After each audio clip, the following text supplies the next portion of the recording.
This episode is brought to you by thedolphinwars.com.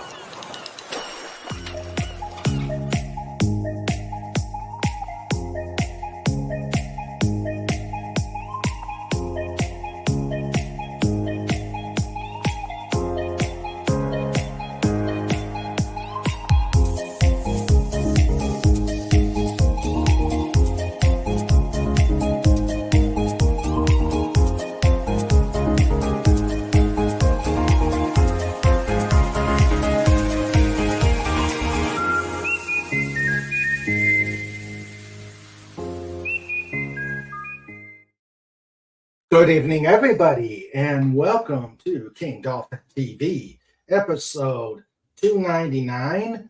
One more to go, and on a special day because of my medical procedure on Wednesday. I will give a health update right now, and the procedure went well. I was out for maybe 30 minutes.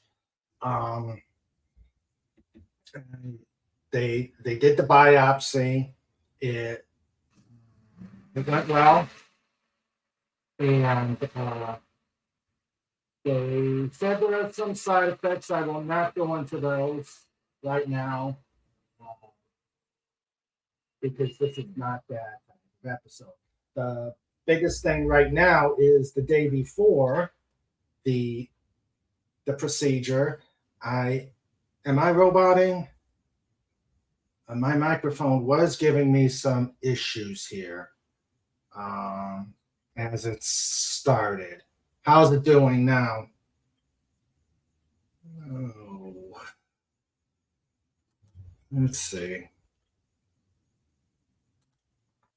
All right, I'm going to try. Let's see.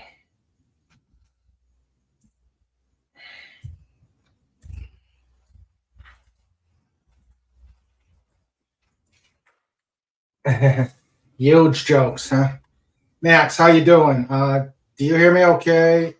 Am I still kind of being a robot dolphin?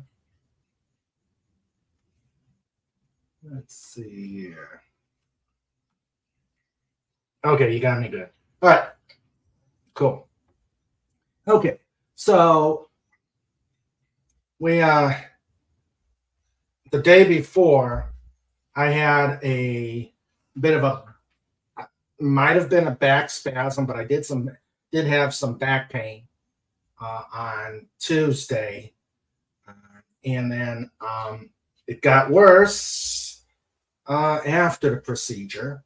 So I had been pretty much out of it. I was out of it Wednesday. My back was sore yesterday, which is a good thing. I gave it time to recover. And today it's still hurting, but I think with some stretching exercises and heat, it's getting much, much better here. So that is the news on my procedure. Now it's just a waiting game to see what the results of the biopsy come up with. So let's keep hoping that it is a negative result and I can go on and being the dolphin you all know and love. So right now I am waiting. They say FKHC, they say about 7 to 10 days. So they didn't say business days, so it's probably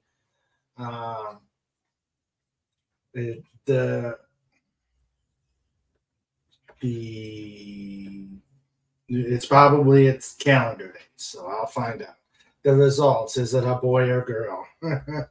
Nah.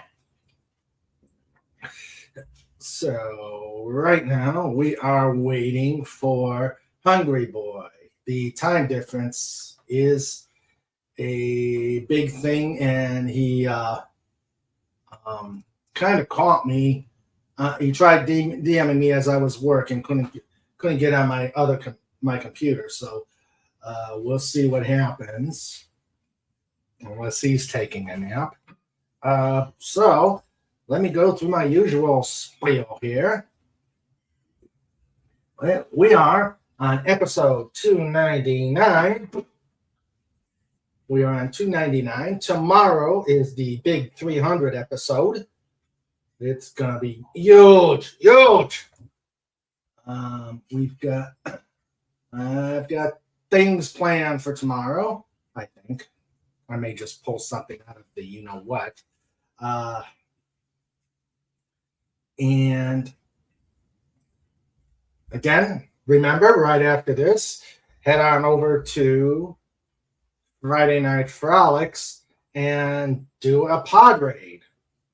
Tell them it's a pod raid on Friday Night Frolics, because we are on and live. And if you like what we're doing here, if you love these shows, if you love these interviews, if you love the reviews, please like, please subscribe. And also, if you are so inclined, as soon as I can get the stupid StreamYard thing to work, let me try one last time.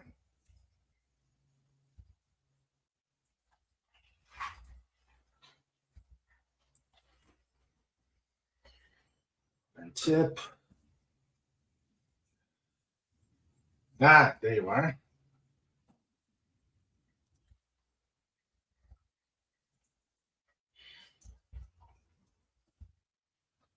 All right, let's do that. Oh, come on. I hate those little.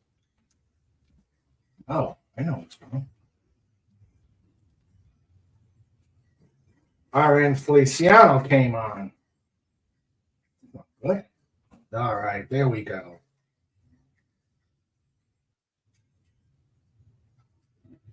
Okay, so again, if you're so inclined and want to keep this channel going and keep the lights on and keep Snorter Poopus from breaking down your door, please go to the tip stream that's up on the top there and put some ducats in the bucket. It will keep Snorter Poopus in seals. It will keep him. Oh, Max. I'm not going to put that out there. No. That.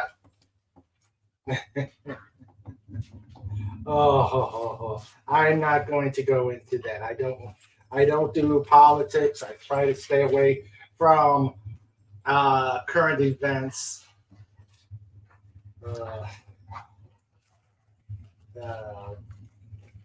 The last thing I need is YouTube to come over here and spank me. Oh, don't you start, Snort. Oh, dear. So let me welcome everybody who's here. I'm sure people will be coming on once Hungry Boy gets here. We've got Tim, FKHC, 2005. How you doing, buddy?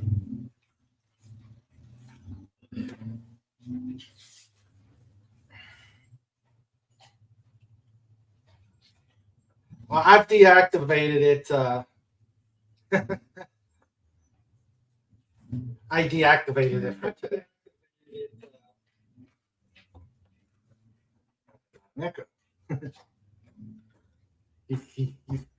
Oh, Snort, you don't have to hang your snoot. But I'm not going to say that word. Oh, dear. What word, boom? Huh? What word, boom? Ah! You had to do it.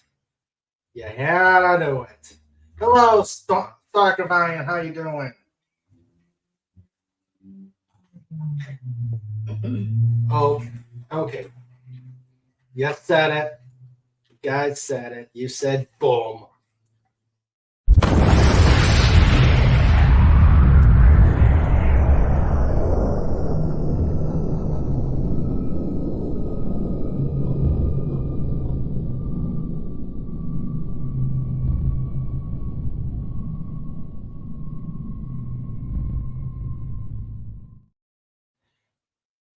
See, you had to do it. You had to do it.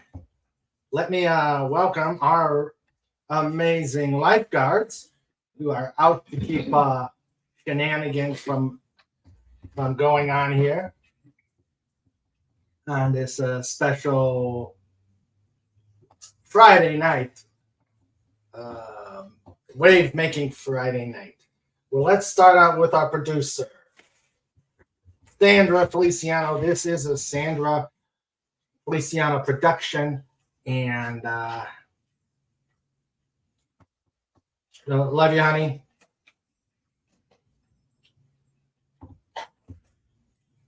Love you, honey, and we'll get going. Let's see. We've got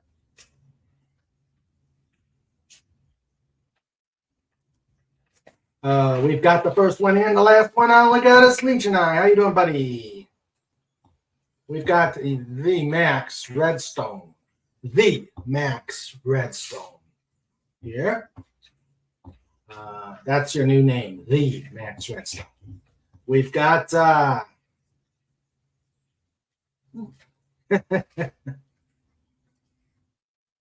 I'll never tell, Phantom. Hello, Phantom Outsider. How you doing?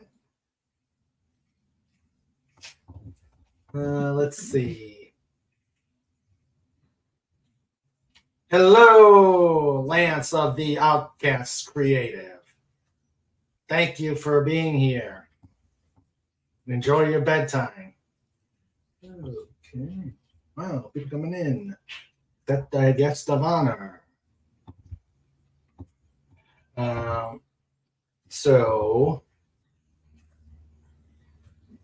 Let's see. Hello, PJ. We got Orville Nation here.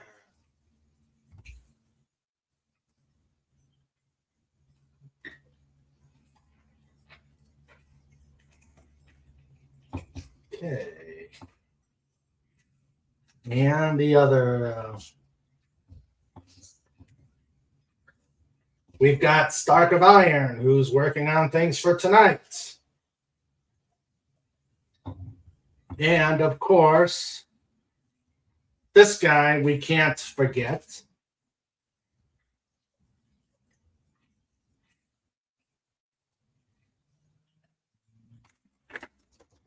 The Bear Beyond Compare.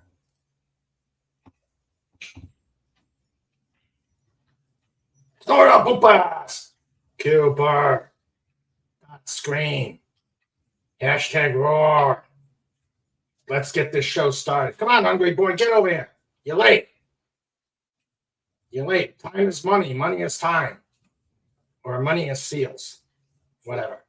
All right, have a great show. So he had to get his 2 cents in. Mini snort. Okay. So let's see. I'm waiting for Hungry Boy. Let's see. Yeah. Let's see. He's out there. I mean, I've sent him a ping. This time he's got the proper link. Yes. Yes, I put down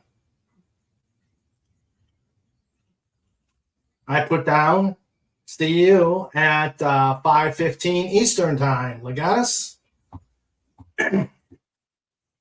Yep. Now, of course, like I said, he pinged me while I was at work, and I wasn't at my computer, so I didn't catch the message till I woke up from my nap and sent him a response. And now I'm just keeping it out there. Well, he's in tomorrow, so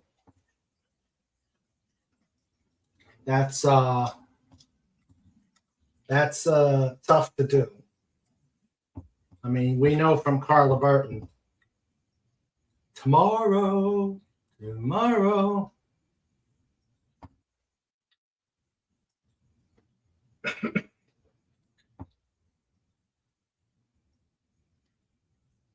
So.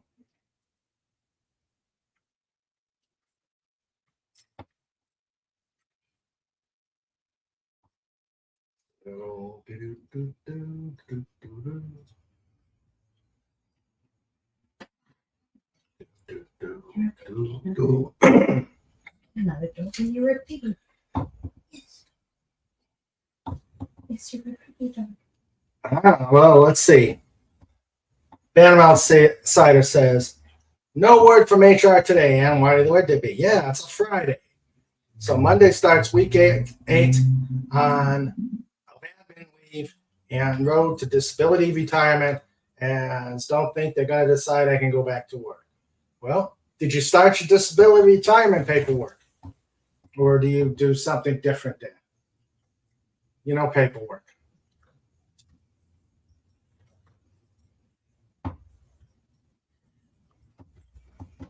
Let's see.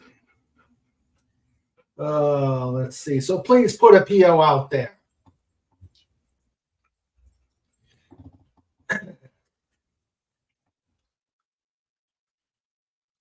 Oh, snort.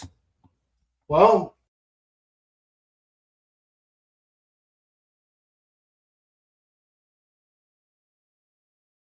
some pain for a while afterwards. Oh, how this will affect my attendance in streams will be. How this will affect my attendance is yet to be seen. Please put a SQB out there and a PO.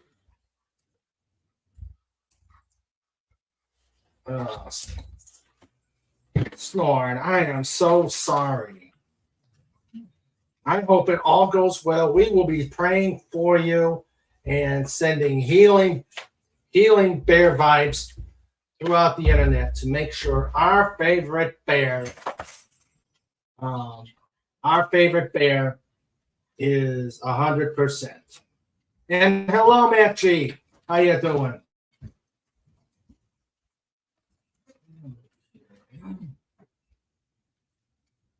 Matt G. Wah.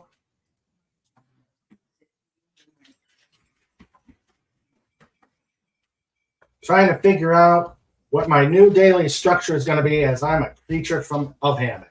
Yeah, most of us tend to be creatures of habit. Come on, hungry boy. Hungry. Oh, hungry. Let's see.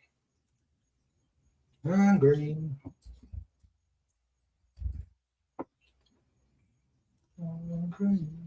Okay, I have pinged him. Well.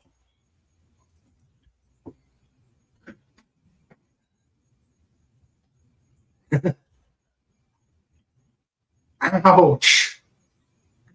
Oh, that hurt just reading it. 3 extractions and bone grafts. It sucks to be an old bear. I have to find out what pain meds I will need. Oh, man. That hurts just thinking about it.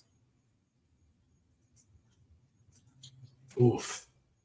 Legata says, being medically retired is not fun, as you still have to visit specialists. Last time I've had this much free time was life on Mars, so you know I cause mischief when left to my own advice. Yeah. I wonder how much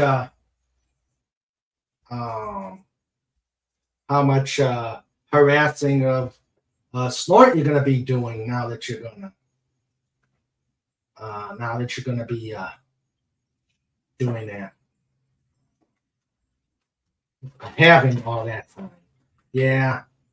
Medically retired is no fun.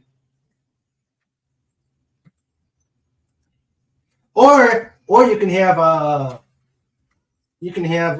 orca pre-chew your C-mail. I hear they're pretty good at that. Yeah, have orca pre-chew your seal meat. then you have to decide the financial side of things.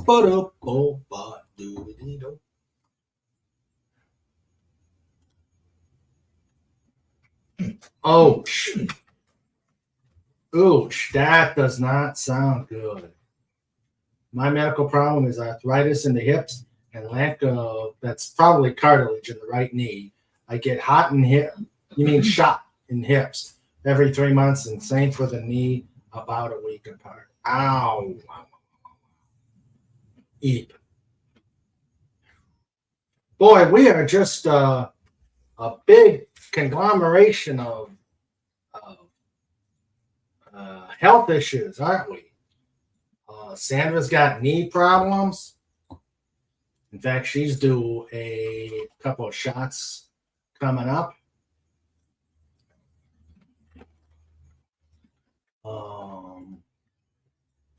My back and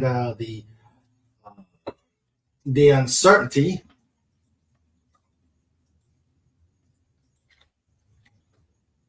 So just not a good time for health.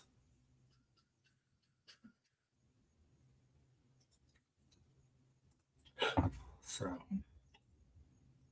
all right, hungry boy.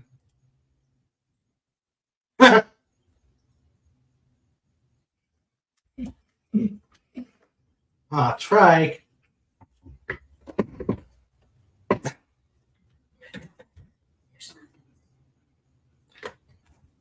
She's gonna kill me, but I'm gonna show this. Okay, she can't be seen, but look there at the back. It happens. Look at that. Hail Trike. He's had the leftover grease in his dish. He's had a cow ear. He's had a bacon. And he wants more. And he wants more. Trike. He says he's starving to death and he's going to wither away to nothing. Like that can wither away to nothing. Oh, and he's making noises too. So, wow. All right. Hail to the trick.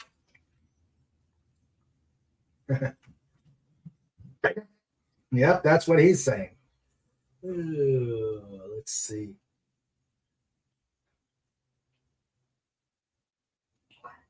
Let's see. 3 extractions. Let me guess. 3 wisdom teeth, eye teeth, and 2 premolars, lower right. Ow.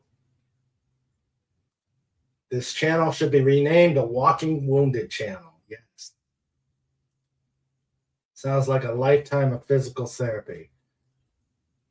It's what? Blaming it on Snort? It's Snortopupus's own fault. I found him when he finds a human with a helmet. He needs to remove it. But he's insisted on using his teeth like he's cracking a nut. And what did we learn, Snort? Oh, ho, ho. And of course, we got some hail trikes, doggo, bacon. Poor little starving 90+ pound doggo. Yes, he is.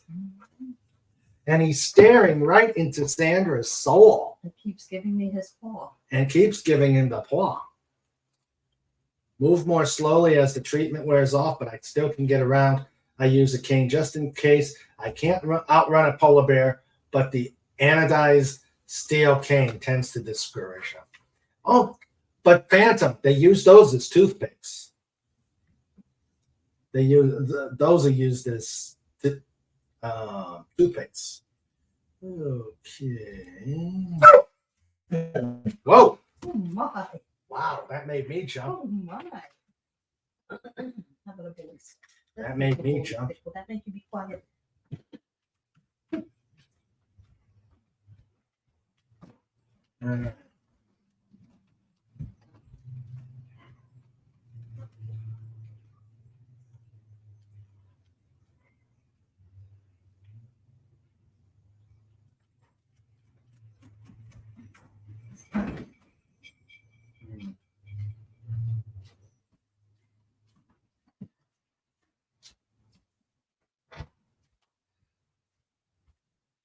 Let's see. Hi, you.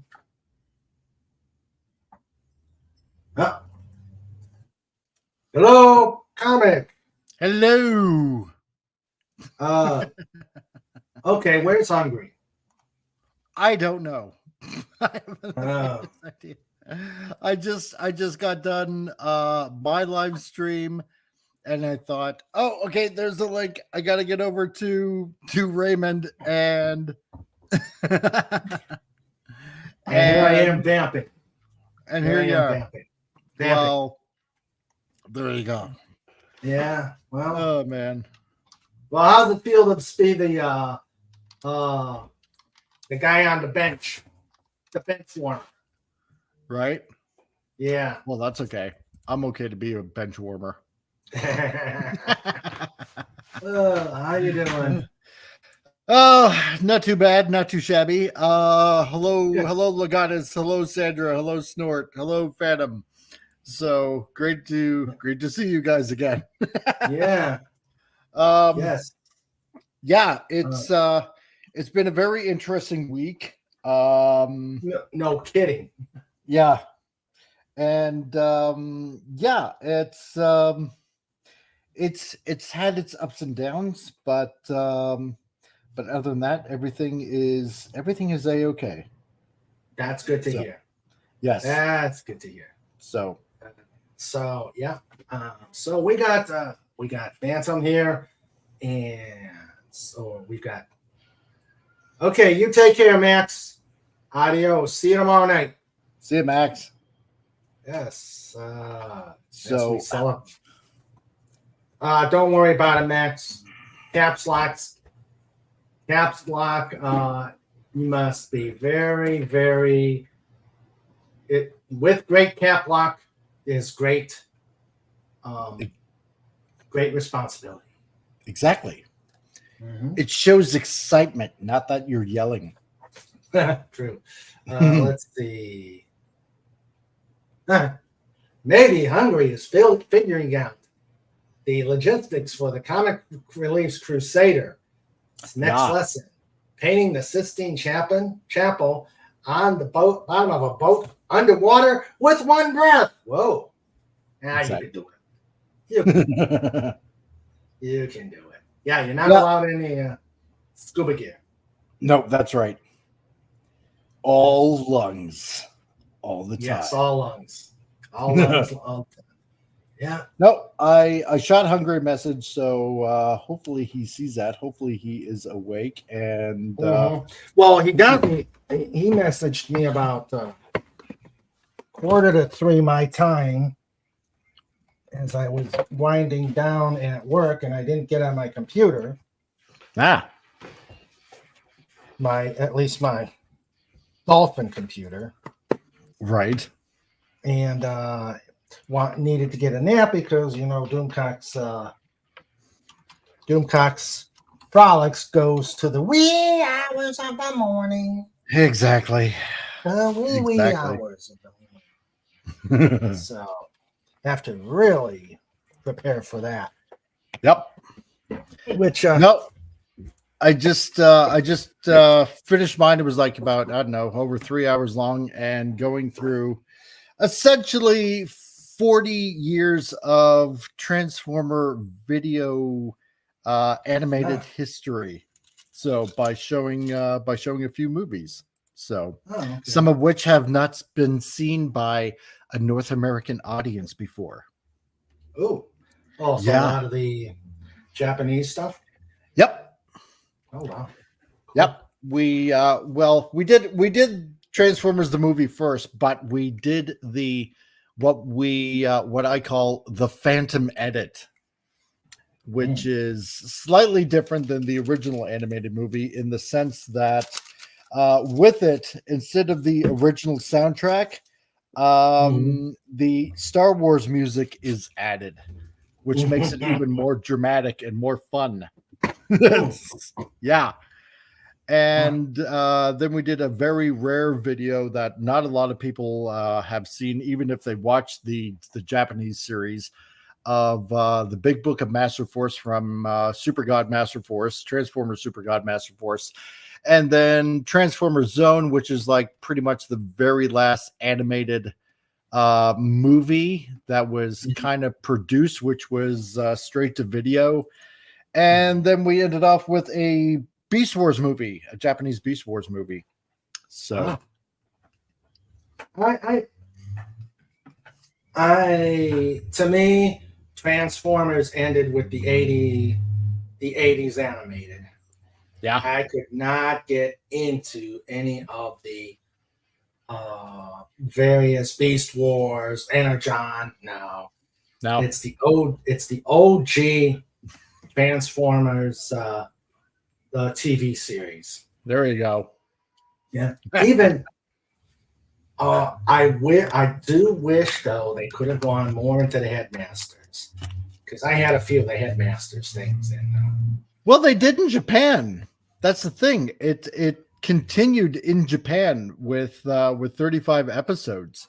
What was it? It was only about 5. No, it wasn't even 5. It was 3 episodes in North America. 3 episodes in North America that happened right after season 3, right after the resurrection of Optimus Prime. Yep. That's where I started turning it off, and then caught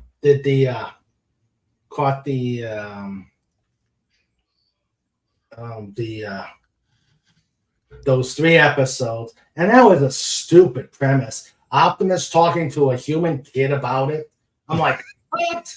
Oh yeah, the Generation 2 re-release. Yeah. And now What? through the magic of the Cybertronian space cube. We are talking to irrelevant young man in real life. Yes. So here's the thing, right, about that. If you skip those 3 episodes of season 4, and if you get the what they call the Japanese collection, so if you go immediately after season 3 when Optimus Prime comes back, and then jump into the Japanese series, Headmasters, and then Super God Master Force, and then Transformers Victory, it's a lot better. It's a lot more fun. Yeah.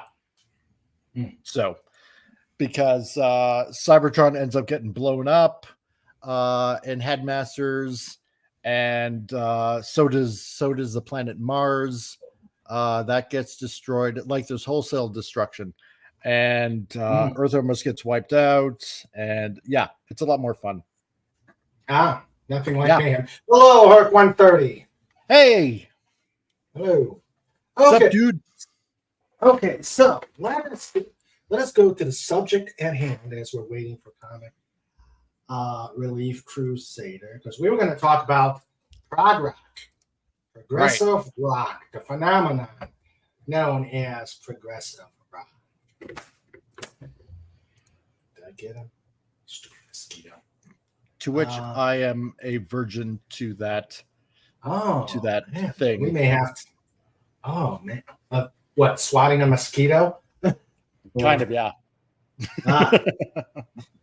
Well, I love talking over it with I love talking it with good old Hungry Boy, because he's got some cool takes on that rock. And I was just looking at I'm looking at it through the bands that He just messaged me. What? Oh, okay. He said I'll set up. Okay. All right. Let's see. Gotta whip that Hungry Boy into shape. Yeah. Okay. So I was looking at this, but I was looking at now, of course, YouTube, Wikipedia. You can only go so far, right, into finding stuff out. But it's interesting. The bands that they said were very much the least expected bands that they thought were part of the genre. I mean, Right. I'm looking here, and I'm looking, and I'm seeing the Beach Boys. I'm like, what? Eh, Yeah, the I thought Beach prog Boys. rock. I thought prog rock, like from the last time you and Hungry were talking, was more like, like like kind of psychedelic bands, man, and Yeah, stuff like yeah, that. Yeah, but yeah, Beach Boys? Oh, come on. yeah. I'm looking at and I could see the Beatles as probably, uh, especially with Sergeant Pepper's um, Lonely Hearts Club Band. I could see it with that one being Right, the start of progressive rock. right. But yeah, there. Let's see. I mean, I would put the Beatles in there instead of the Beach Boys by far. Yeah, let's see. No, they say Beatles, Beach Boys, and the Birds. I'm like, well, Beach Boy I could see. Um, so yeah, it's very interesting because I know prog rock is you've got bands like King Crimson, Right. Emerson, Lake and Palmer, Pink Floyd Before the Wall. Yeah. I detested Wall. Oh, I detested the Wall. Really? Yeah, I didn't like the Wall. Yeah. I suppose you could put the Doors and maybe Grateful Dead in there. Doors, if- yeah. Yeah. Because I love the Doors. Yeah, the Doors. Doors is mentioned. Moody Blues. Oh, yeah, I do know them. Yeah. Nights in White Satin. Yeah. Yeah.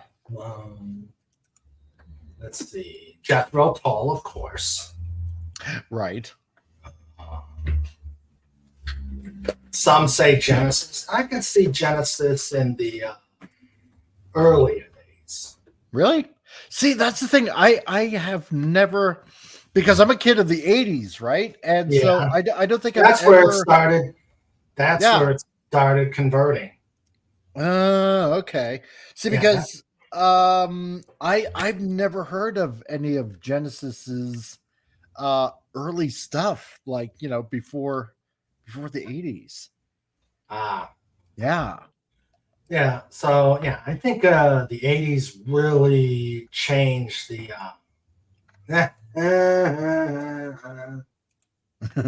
you can't there he is. That's right. You can't have the Doors without the walls. Hello, Hungry Boy. Here Hungry he Boy. is.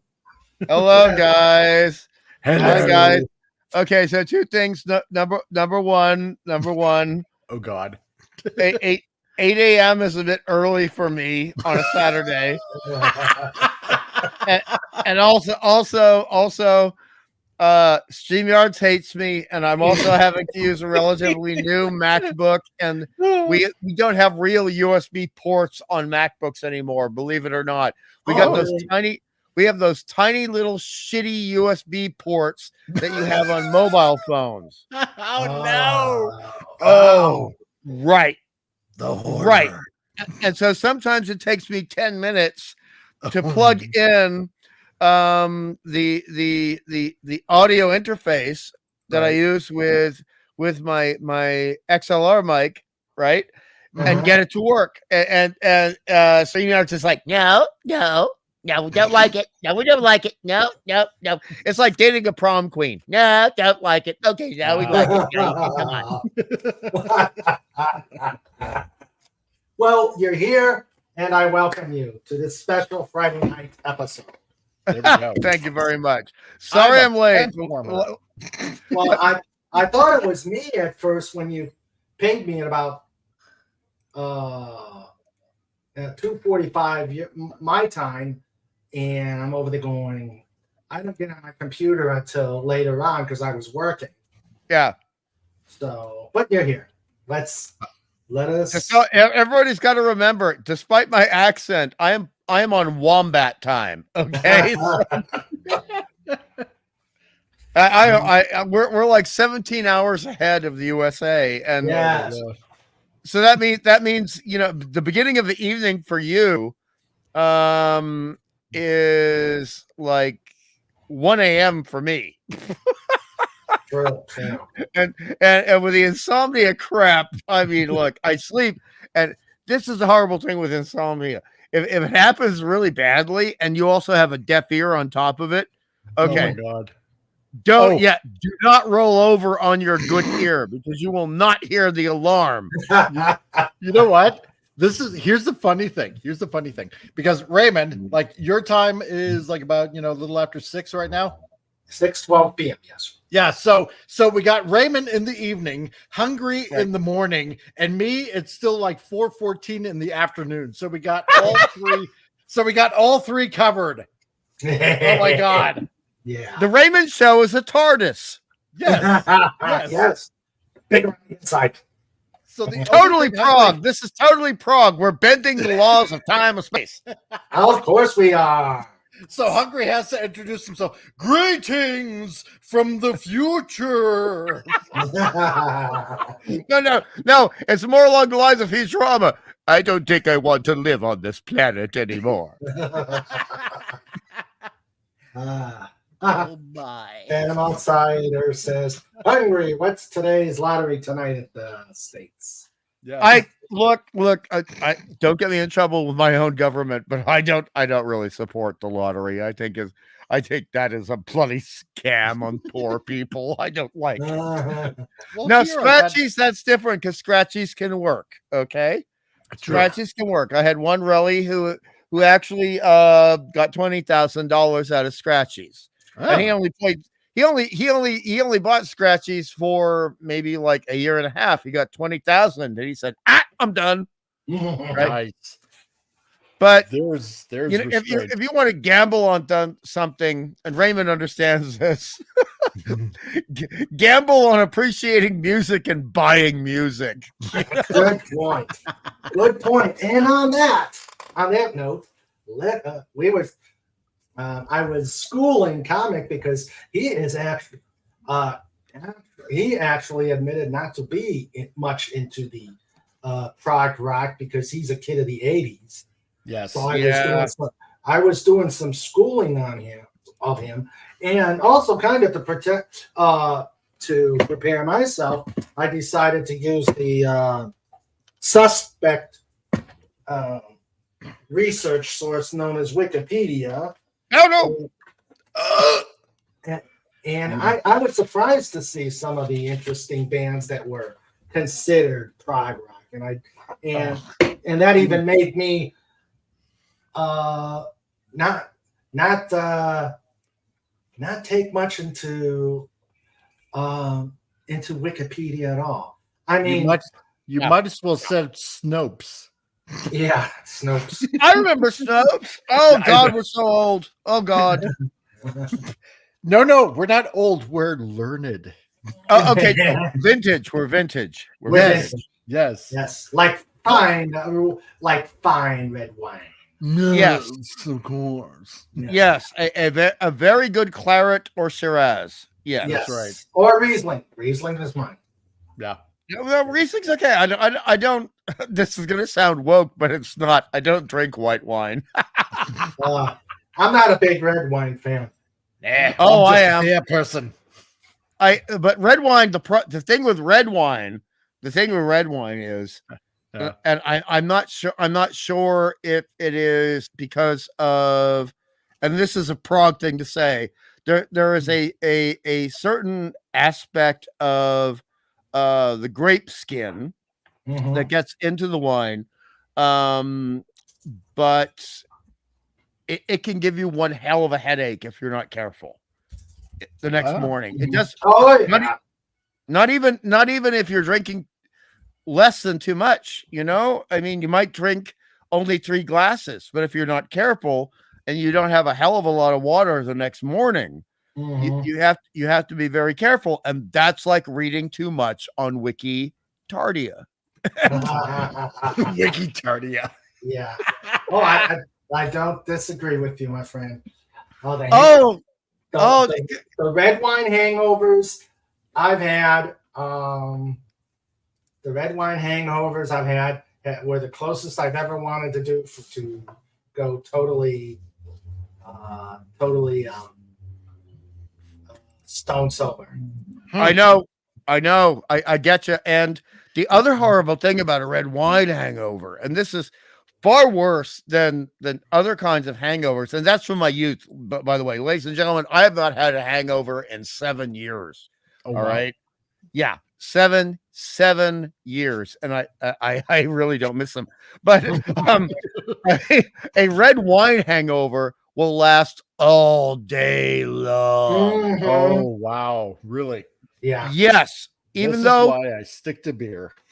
this is why, you have to sort of pay attention to your own body language. Again, this is going to sound a little bit Prog, but you know what? Why else is Raymond going to have me here, right?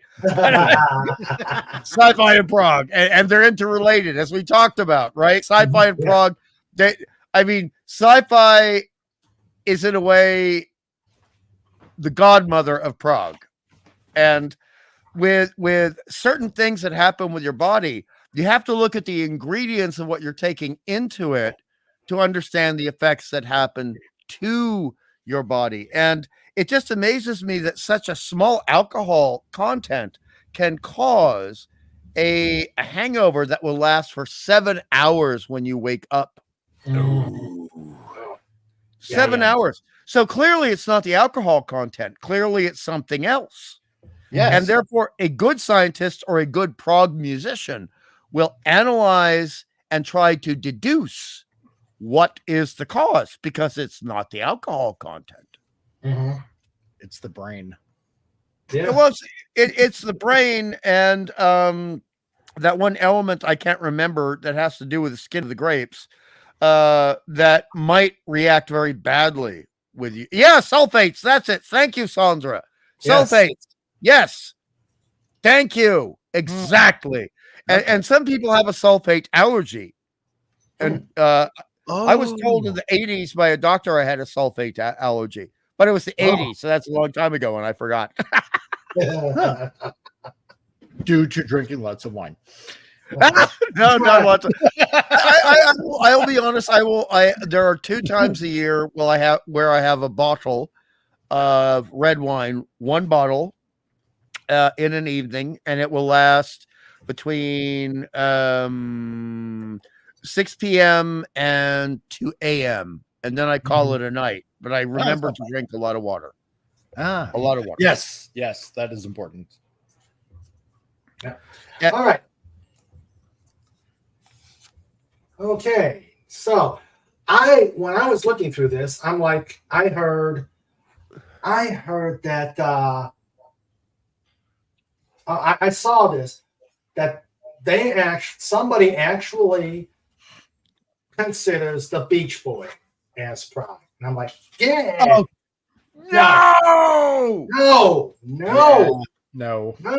No. They did 2 conceptual songs. This is what, God, I hate sounding ageist, but Raymond, this is like what's going on with IMDb, where somebody looks at at a show that is normally or a movie that is normally just like drama and soap opera, and they have a dream sequence which is surreal, and they call it a psychotronic film. And there are a couple of little dingbats on the IMDb. They're probably the same blue hairs as on Wikipedia, where they're just labeling everything with a new word they learned last week. That's true. That's true. I mean, so there is nothing. No, there's no prog aspect with the Beach Boys. No. I'm awake now. Damn it! Now that's why I got you here. Now I could see the Beatles after Sgt. Oh, Pepper. yes. The Beatles after Sgt. Pepper's. Yes. Or even in Sgt. Pepper's. Yes. Even in yes, that's what I meant. In Sgt. Pepper's. I'd say that's probably the part. Like a day in the life, stuff like that. It's just Yes, amazing. actually, that is a perfect example. Also, even though it is because prog kind of led a little bit. Everyone says punk led to led to goth. I actually think prog led to goth, Mm. particularly Brain Salad Surgery. Yeah, Oh, yeah. I can see that. Yes. And so you listen to a lot of the darker things of Emerson, Lake, and Palmer, and even though there weren't lyrics, you listen to Tangerine Dream. Right. That to me is far more goth, right? It's Mhm. eloquent. It is Baroque, not Rococo. Rococo sucks. Baroque or Baroque, depending on how you pronounce it. But I mean, the for the benefit of Mr. Kite, that is kind of proto prog to me. And thank you for mentioning Tangerine Dream.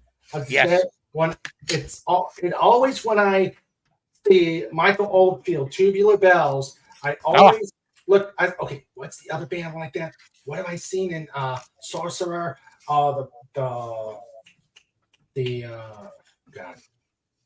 Jaws. Oh, come on, what's the actor in Jaws? Oh, Schneider. Yeah, Rob or Right. yeah, Ray. Yeah. Mr. Dreyfuss or Robert Shaw or Richard Dreyfuss? Schneider, Roy Schneider. Right. Okay. Okay. He played in Sorcerer, and the music in there was, but Yeah. who was it? It wasn't Michael Oldfield. It was. Thank you. It's Tangerine Dream. Love Yes. Tangerine Dream. That's pride. And also, they did a fantastic film with James Caan called Thief. And that's one of my favorite Tangerine Dream albums. And it's got one of the darkest, nastiest, goth-ish. You can't call it a song because there's no singing. But it's on YouTube. You can listen to every song from Thief on YouTube. And it is a magnificent album. And it's the song where he's using the burn through unit. I don't know what you call that in safe cracking because I'm not a criminal, but he's burning through the lock in the safe. And it is emotionally a brutal song, but it is yet eloquent, detailed, and sublime, just like good comic book art based on Prog. See how I bring it back there? Oh yeah. Oh yeah. There he is. There he is. Yeah. Oh, there we go.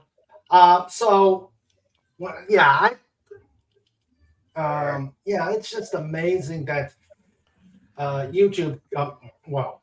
They don't have it right. I mean, the thing is you. To me, Prog is very thematic, and it's like the lyrics supplement the melodies. Yes. The melodies, the tones. Right. It's like Tarkus. That one. Yeah. Tarkus is my favorite ELP song. It beats out. To me, it beats Carnival 9. Yeah. For long ballads. Actually, I take it back. Pirates is probably my favorite. With Tarkus, probably a tie. Right. I mean, look, you and I and Comic Book Relief Crusader, we're of an age. If we were lucky enough to have that on vinyl, Right. all right. I had the 3 big Emerson, Lake, and Palmer albums on vinyl. So did I. But Moves I don't know what I have left after Moves. Look, and me after Floods, but look, I know a lot of young people think I don't want to have to deal with lifting the needle and putting it down on a spinning disc. Oh yeah. It's You so know? much work. Oh, my wrist. Oh, my God. I'm in traction now. I just want to hit play on my iPhone and not Yeah. have to do anything. Well, guess what? The songs took a lot of work to make, didn't they?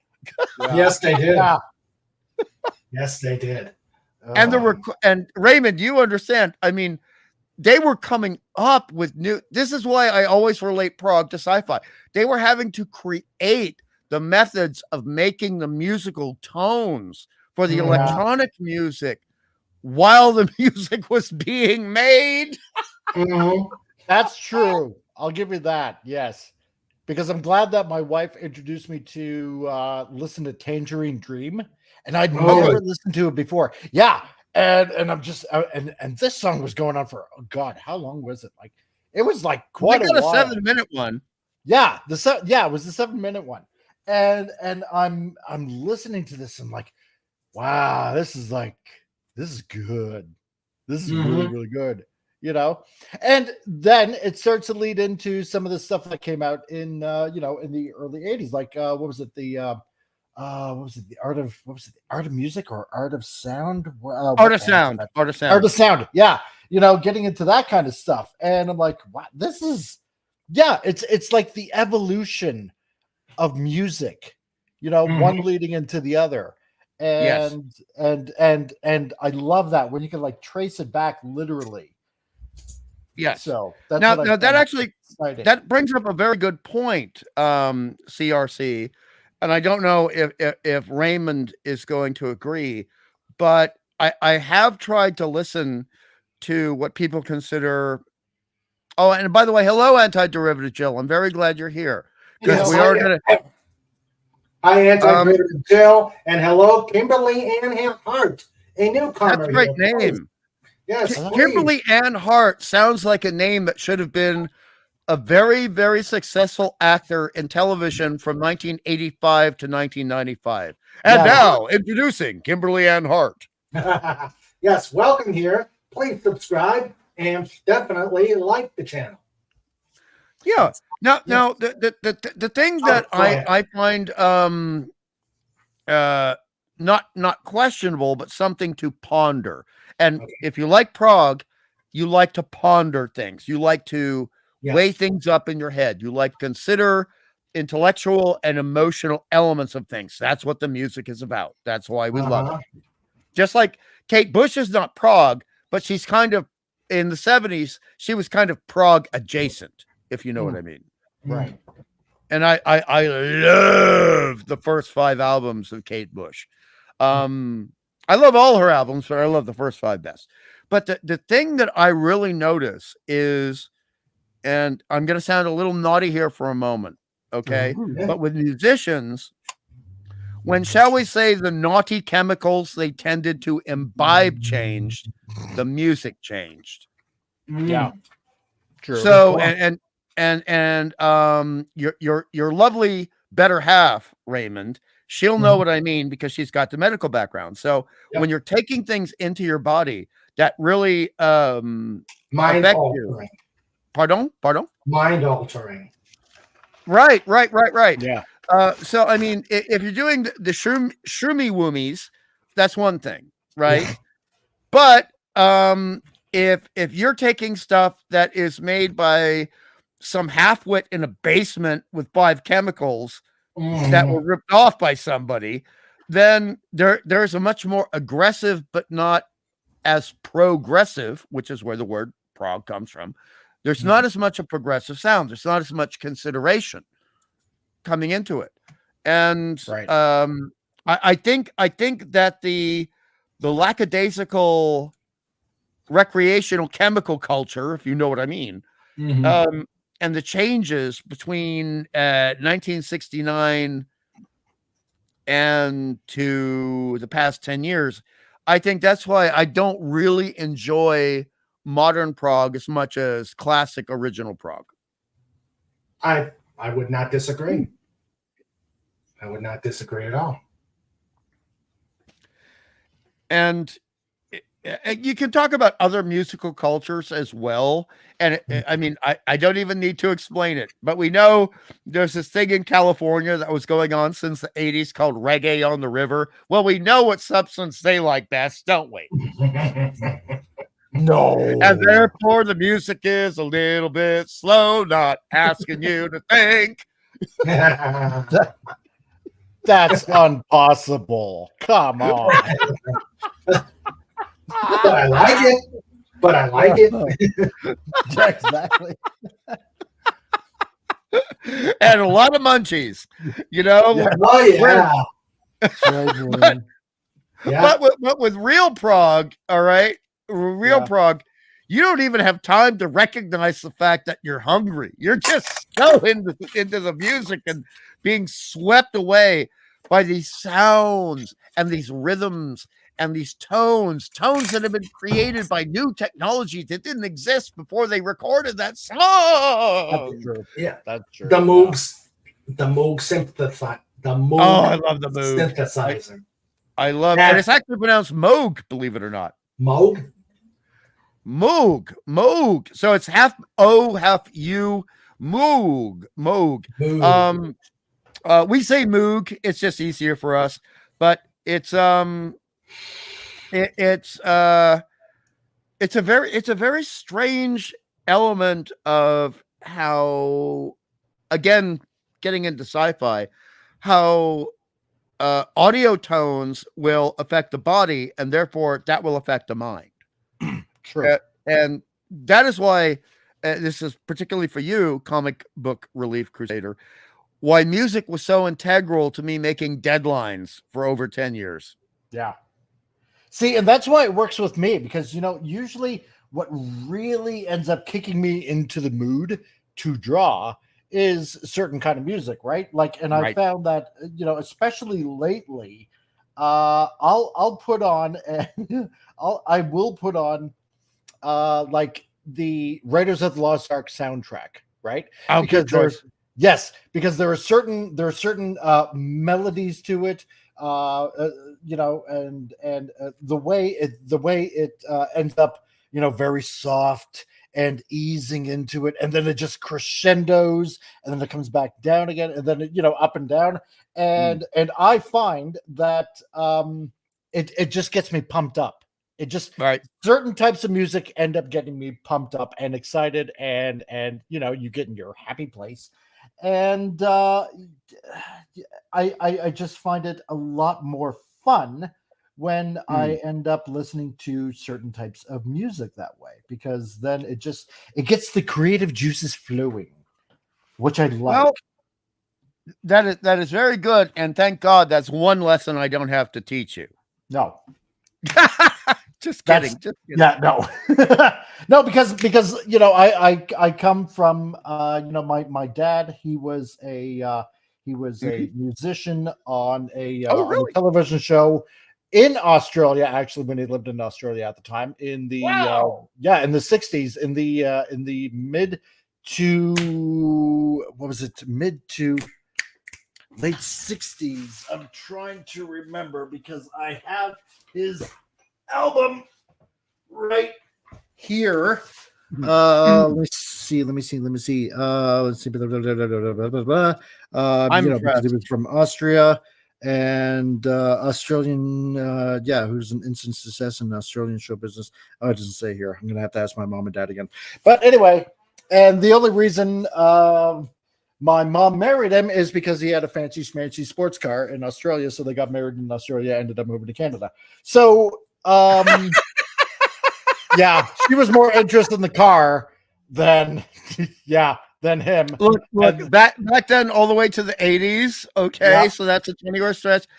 That is actually a big thing in Australia. It's funny you mentioned that because do you know what? I don't know if you have this in Canada. You probably do.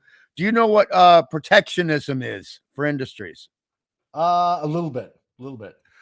All right, that means we don't make it ourselves, but we're going to tax the hell out of anything you import. Yeah, from people who do make it. And in Australia, that was sports cars. Yes. So, you know, you could have a $200,000 Porsche, as it's properly pronounced. But if you tried to get that into Australia, if you lived in Australia in the 80s, it's gonna basically cost over $500,000 after the protectionist tariffs, which is another word for tax. Oh man. See, I heard something like that. Australia could build a Porsche, right? No, God, no.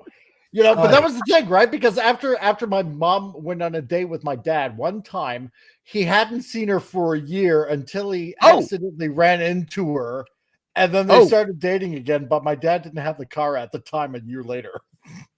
Oh, Whoa. No, I can't imagine why, but that explains a lot. Mm. oh man. Oh, yeah. He rented the car back for one day just to knock into your mom. Pretty much it. Right. Because like my That dad was the liked to say, it's Austria that had to teach the Germans class. Yeah. Yeah. All right. Wow.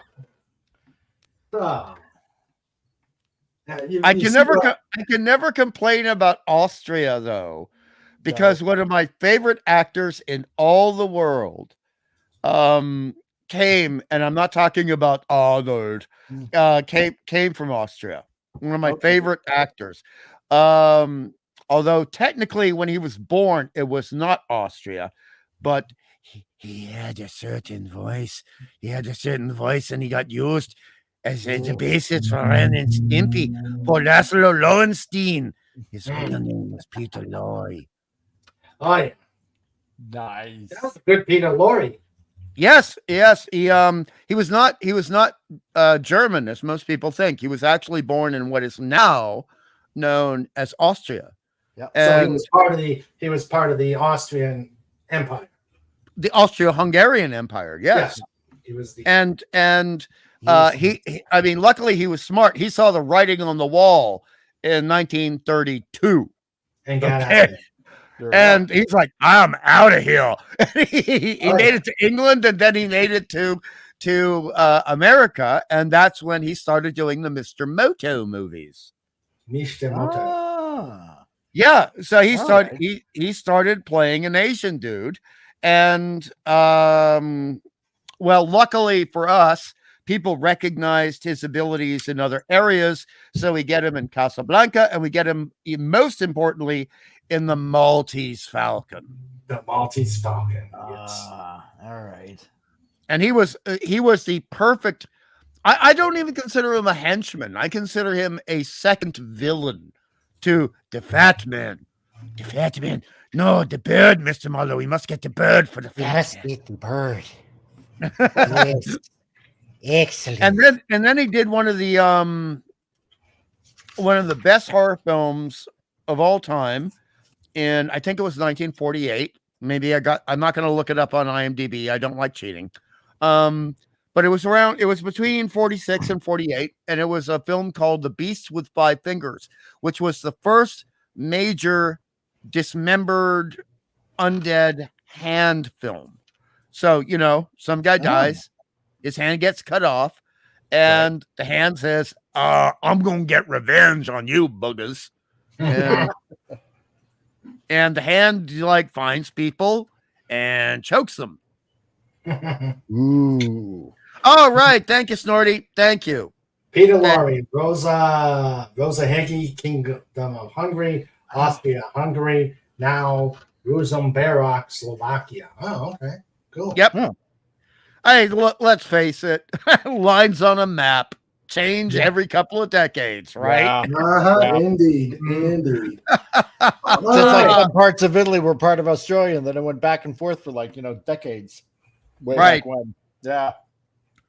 Okay. And also, I mean, most people don't know this, but that Croatia was actually often invaded and taken over by Venice. Mm-hmm. Yeah. And so that's why you got so much sort of Italian style influences in the northern parts of Croatia. And you even up until 2002, I had met people from Croatia who referred to the Venetians as the invaders. Mm-hmm. Yeah. Now, the funny thing is they didn't refer to the Ottoman Empire as that. And True. the Ottoman Empire completely invaded Croatia, but they had this resentment towards the Venetians, which is still alive to this day. To be fair, would you want to tick off those people? No. Oh God, no! No! The Ottomans, no. No. I'll tell you what, bro. I would rather tick off an Ottoman than tick off any Slavic, Serbian, Croatian, Bosnia-Herzegovinan. No, you do not piss off a Slav. You're taking your life in your own hands. Exactly. Yeah, you do. You do. And you've told me a bit about your family background, so you know. Oh, I know. Oh, I so know. Oh my God. They invent ways See, to end your life. yeah, They're Prog when it comes to assassination. They're Prog. It's like a national pastime, you know. No, and see, this is why. How did I get to this rabbit hole? Yeah, I know. Hence the pit right there. Yeah. Because that's why whenever my dad says, you know, to my mom about, you know, the Austrians teaching the Germans culture, my mom always comes back. It's like, yeah, but you were almost born Italian. So. Oh boy. Because he was born in, because he was almost born in, he was born in Graz, right? Which is southern Austria, which is close to the Italian border, right? So that's the joke. And for years, I didn't get it until they explained it to me. It's like, oh yeah, because that patch of land went back and forth between the Italians and the Austrians for like centuries. I'm like, oh, okay, I get it now. That's funny. So well, there was only it's not as funny as yours, okay? No. But there was one time an Austrian chick was lecturing an Italian chick at a convention I was at. You know, because comic books are international, right? Okay. It was San Diego Con. I'll just tell you. All right. And the Austrian chick was lecturing the Italian chick about language and English. And the Italian chick just turns to her with a very Sophia Loren look in her eye, if you know what I mean. Yeah. Says, yes, but I bet the first English word you learned was annex. Oh God! Burn! Ouch! Okay. Let's dig out of this rabbit hole. Oh, that's funny. And I started laughing so hard, and the Americans didn't get it. And they said, "What? It wasn't that funny." I said, "No, it was." And he said, I am not going to sleep with you, but I am going to buy you a drink.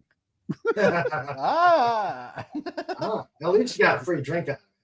There we go. Yeah, with a gorgeous, beautiful woman who was actually quite talented. Very, very talented. Now, admittedly, this is going to sound awful, okay? She was a colorist. Right. But she had penciling talent, and from what I know, she did go on to have at least 3 years as a fully paid penciler. Very good. Very good. And she was a colorist who used the word annex towards an Austrian writer. You won me at annex. Oh dear. But that's the word in the history books. Yeah. So I mean, who knew the better English, right? True. You can bet she was in the prog rock. Oh yeah. Oh God. No. Damn it! I didn't ask her about that back then. I should have. You lost it.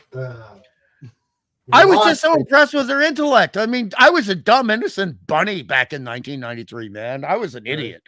But, well, not artistically, but when it came to women, I was an idiot back then. But, I mean, honestly, I was kind of smitten with the beauty of both women. I was kind of sad they were, doing that female competition thing. But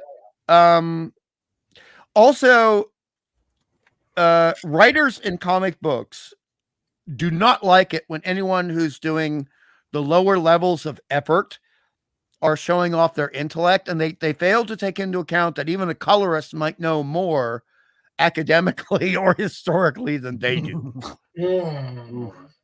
Chris Claremont must have hated that. I'm just guessing.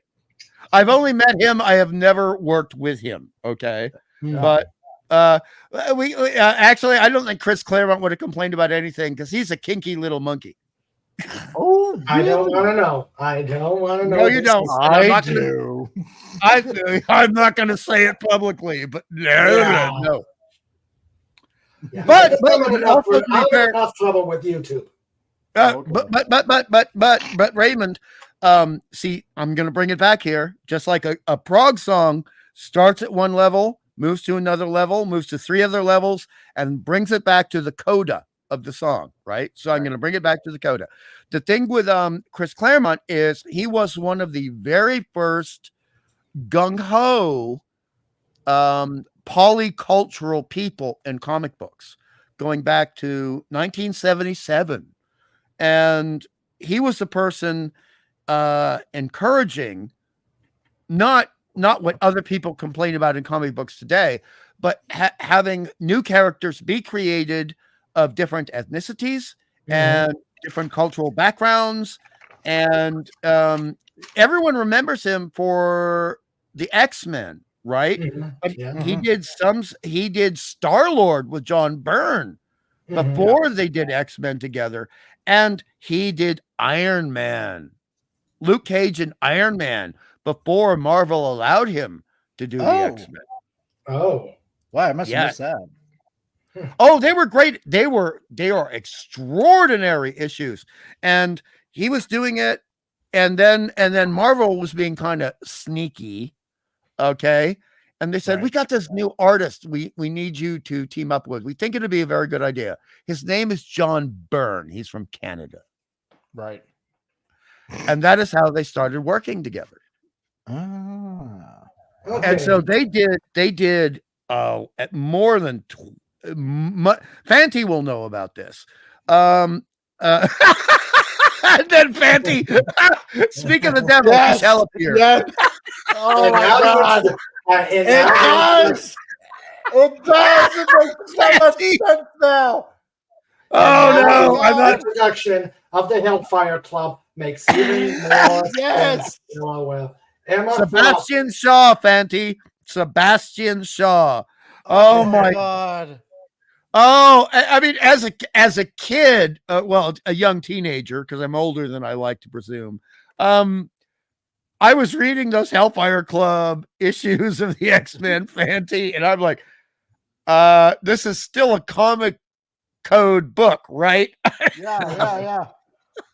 Yes. See, because I've always wondered that. Like, oh my god, with the Goblin Queen, you know exactly who I'm talking about. Like how in the world, with the comic code, authority stamp on it, how in the world could you get away with the most skimpiest looking outfits like that? And now I know, because with a Claremont woman is yeah. wearing what I'm not going to say what she wore, wearing what she wore, and also what she didn't wear, and also basically being, for lack of a better term, a dominatrix. Yes. I mean, honestly, that was I would say that in that year of comic books, that was pushing the comics code authority to its last limit. Yeah. And the fact that the X-Men got away with that meant that when I broke in less than 10 years later, that nobody cared about the authority. Respect my authority. Nobody cared. And and Cockrum, you're talking about one of my favorite dudes here, Fanty. Yeah. And this is one of my favorite stories. He had prepared all this stuff. He was going to do great work for DC. But as Fanty will know, and Fanty will confirm, with the Legion of Superheroes, one of the best, in my opinion, sci-fi, but a little bit of melodrama, a little bit of soap opera, comic books that was ever created. And Dave Cockrum was my favorite artist on the Legion. My favorite artist on the Legion. I agree. He did one of the first big marriages with a 2-page spread, which was rare back then. A 2-page spread. Saturn Girl and Lightning Land. And somebody in the DC offices stole the art, and DC would not admit it, and they would not struggle to get the art back. Wow. They knew exactly who stole it. And everybody knows it was one of the bloody editors, maybe an assistant editor, maybe an editor. Somebody swiped it. And that is what caused Dave Cockrum to say, all right, enough, screw this. I'm crossing the street. I'm going to go work for that Stanley Lieber guy. Yeah. Mhm. And that's why we ended up having, I mean, it's a horrible thing to happen, but that's how we got those wonderful issues of the new X-Men. Yeah. And if somebody had not done that, Mr. Cockrum would have stayed at DC for at least another 2 years. And somebody else would have done the new X-Men. But he came over and he had these great designs. So just like, yeah, right. Thank you, Fanti. But a lot of these designs that Fanti is mentioning, okay, so Storm Aurora was one of those designs. Mhm. The character we later knew to be Colossus was one of those designs. Yep. And so was Kurt Wagner. Mhm. Nightcrawler. That's Welcome true. back Yeah. to FKHC. Hello. What's up, dude? Yes. Yeah, no, yes, thank you, I'd heard Fanti. that story also. I totally 100% heard that story also. So Storm, Nightcrawler, and Colossus were all slated to join the Legion. Yeah, Wow, no. I did not know that. Yep. Yeah, they were. And Nightcrawler was relatively the same as we learned of him in the X-Men. The Storm designs were significantly different, but the Colossus design was also relatively, I stress relatively, the same. But you know, I think it worked out for the best because you look at that design for Peter Rasputin, Mhm. and it really suits a 17. You got to remember he was 17 when he joined the X-Men. A 17-year-old Rusky living in America. That costume was perfect for that. Mhm. Yeah. And the haircut. I swear to God, Dolph Lundgren stole that haircut. yes, he must have. Oh my god. Yeah. Oh, jeez. I will break you. Yeah. Rocky reference. If Rocky he reference. dies, he dies. You know, that was I breaking off from comics right now. That was the only mistake that Predator made. They didn't hire Dolph to be in that fantastic cast. Yeah. Could you imagine if That Dolph would've Lundgren was one of the characters in Predator? That would have been amazing. That would have been awesome. Dolph Lundgren instead of Arnold Schwarzenegger. Okay. Okay. How come every time I go from a design to talk about prog rock, we go off into Hungry Boy, stop! Because you're with some wild and crazy guys. I see that. I wish I didn't get that reference. You knew what you were getting into when you invited both of us. Yeah. You knew. Okay, let's right. see. Tim says everyone from Emerson, Lincoln, Palmer are dead, but only Carl Palmer is alive. I did not know that. Everybody from Emerson, Lincoln, Powell are dead, but only Carl Palmer is alive from Emerson, Lincoln, Palmer. I did not know Powell died. Huh. Neither did I, honestly. Oh. And now I know. Yeah. Because he added some. Powell added some interesting music to their repertoire. Yeah, to their repertoire.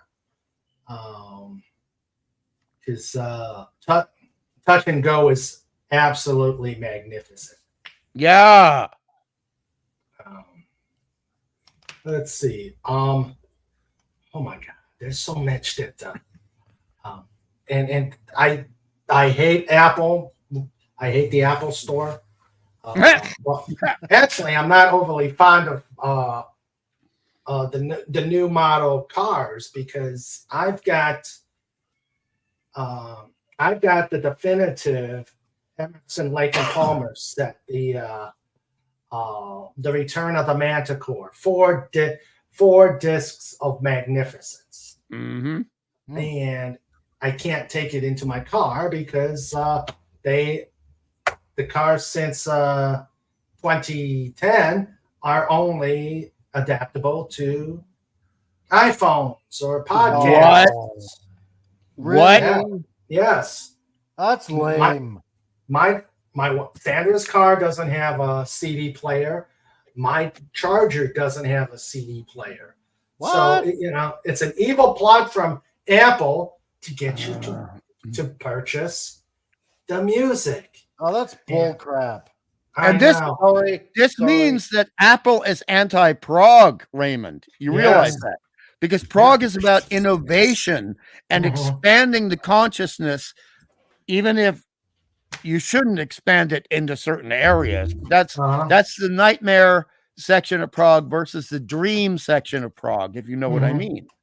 So the idea that you cannot play Prog in your car is atrocious. It's simply atrocious. So in order to in order to do it, you gotta buy an album that you really didn't want with songs that you didn't want. Although it did benefit me when I went to get Jethro Tull. His 50 for 50 is awesome. Yeah, that one was awesome. The Return of the Manticore is not there. So, but I got their anthology, and it does have the songs that I really like from Emerson, Lake and Palmer. Oh, good. Tarkus, Carnival. Although they've kind of split that up, I'm not overly fond of that. Pirates, I love Pirates.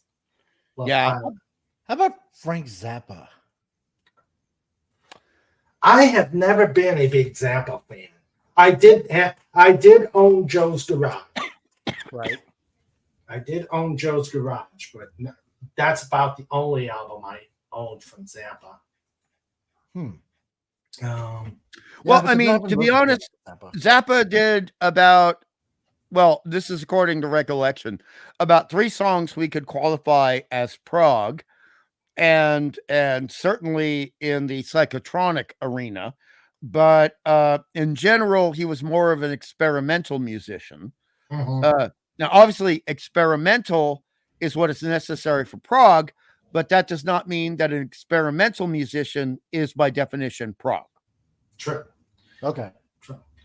And then this guy is more folksy. He's more folksy, Al Stewart, but I think he's prog. The way he took historical circumstances, made them into sonnets using a folk style. So I could consider Al Stewart, especially you listen to like to Nostradamus, The Last Day of June 1934, Roads to Moscow. You can't argue that he's not prog. No, you could say that he chose not to be prog at certain times in his career. But look, if we look at Emerson, Lake and Palmer, but also, again, I know you're probably sick of me saying this, Raymond, but I got to be respectful. The first 2 years of Genesis were massively prog. I agree.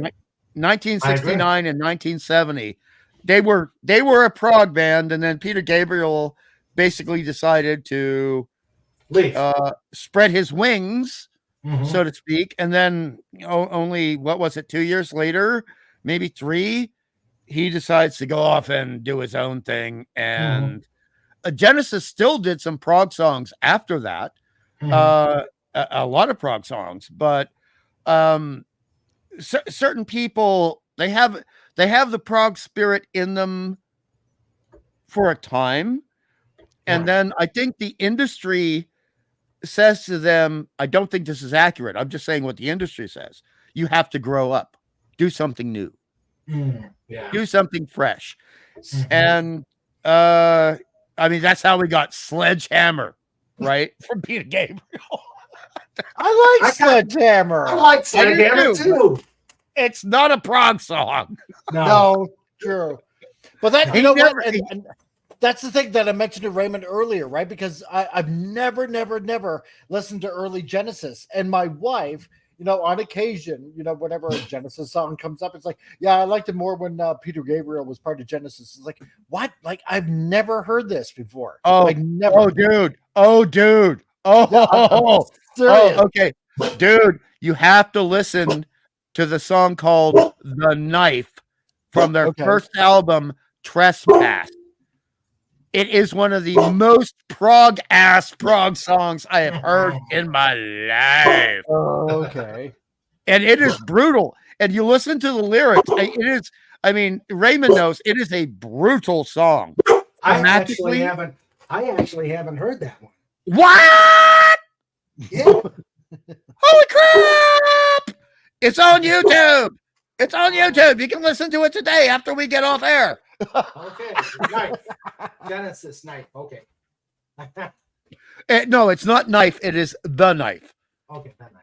The Knife. All right. And the title, this is what's good about Prog. You're taking everything into account. You're being intellectual, but you're not being too fussy. So The Knife, it sounds like a simple title, right? Right. But it is a double-edged knife. So the song is basically about a quasi-mythical oppressed people Right. being held down by a totalitarian government. This is so 1969, isn't it? And so you have a demagogue exhorting them to rise up and take the government down. But then during the process of the song, that demagogue becomes the same totalitarian oppressor that caused the rebellion in the first place. Right. Okay. And the lyrics, I'm not going to use the lyrics because that will mess up. YouTube will complain. So I'm not going to state the lyrics. But it just, if while I'm talking or Comic Book Relief Crusader is talking, whenever you have a break, just put in to a Google search Genesis, The Knife, lyrics, and look at what the lyrics say. You're going to get goosebumps. You're going to get goosebumps. And Gabriel had a lot to do with that. A lot. And that's why you see such a massive difference in Genesis with the lyrics from when he was the head man, right? And that's not a porn term, guys and gals. When he was the creative head of the band, and when Phil Collins took over as the lyricist. Big difference. But to be honest, Phil Collins came up with a lot of very good lyrics himself. And he came up with, I know people think of Phil Collins, you're like, oh, you mean the studio guy? Okay. Oh, okay, yeah. That is a terrible song. I admit it. Yeah, it is. That song made me want to puncture my eardrums when it came out. I hate that song that much. Yeah, I will agree with you on that. Yes. But he's also the guy who in 1980 did one of the darkest songs ever released on radio for Genesis called Mama. And that is a dark damn song. And although it is nightmarish, it was, I swear to God, Phil Collins must have had a little bit of that Prog left in the marrow of his bones. Because you could tell this is a song he had to get out of his system.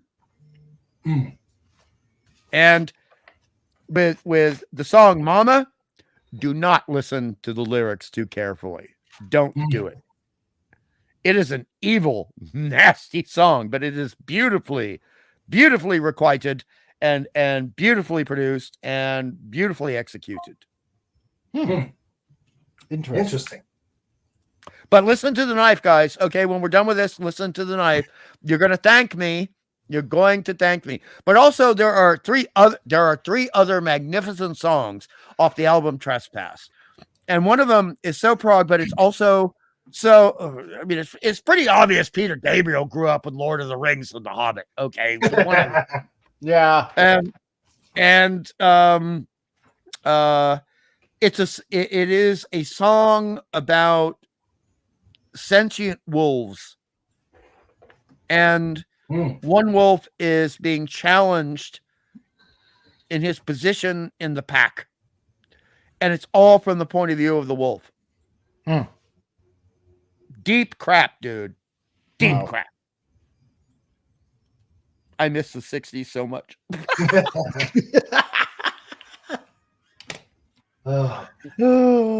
Gentle Giant.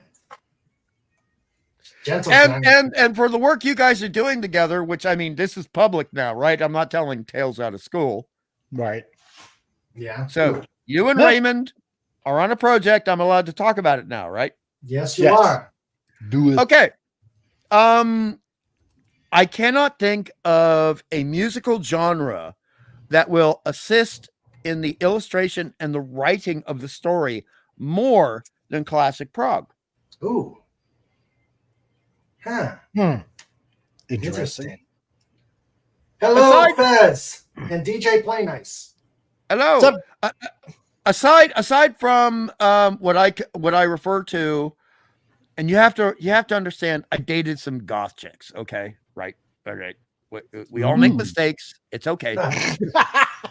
Okay. But there is Happy what accidents is what I would say.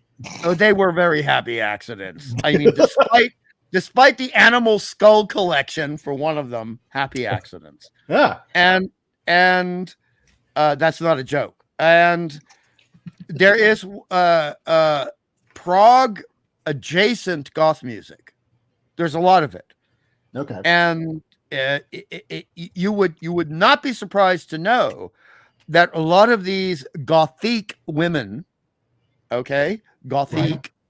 That's the fashion term for it. Believe it or not, that's a real term, gothic. It is. Yes. And they love what they call goth, the prog adjacent goth, okay, but it's really sci-fi, dark sci-fi music. Oh. And you look at the stuff that they bought on DVD, and you look at the stuff they always rewatch on television. It is dark sci-fi, and that is part of the reason I really did love and adore these gothic women, because look, this is going to sound pretentious, and I'm sorry, they had good taste. Wes Cagle says nothing wrong with goth chicks. You just don't want the goth emo chick. Yes. Yes. Well, luckily the emos are like 15 to 20 years too young for me. Yeah. But I get the joke. They will take your wallet and the money that's in it too. Yeah. Swear to God. And they will change their name to be a relative of yours to use the credit card in the wallet. Yes. Oh, dear. Yeah. But a goth chick. No, the worst thing that happened to me with a goth chick, okay, and this is so innocent compared to what you just said, okay, so innocent. I was very interested in her. She was working as the head of retail in a very, very dicey little retail shop, okay, and we flirted, and I waited for a day, and I thought, you know what? Even though I live 200 miles north, I'm going to call her up and I'm going to see if something can happen. So I call her up. We start chatting and she says, well, you know, it's a really good thing that you called me up. And I said, why is that? She said, because you paid with a credit card and I kept the carbon and I was going to track you down.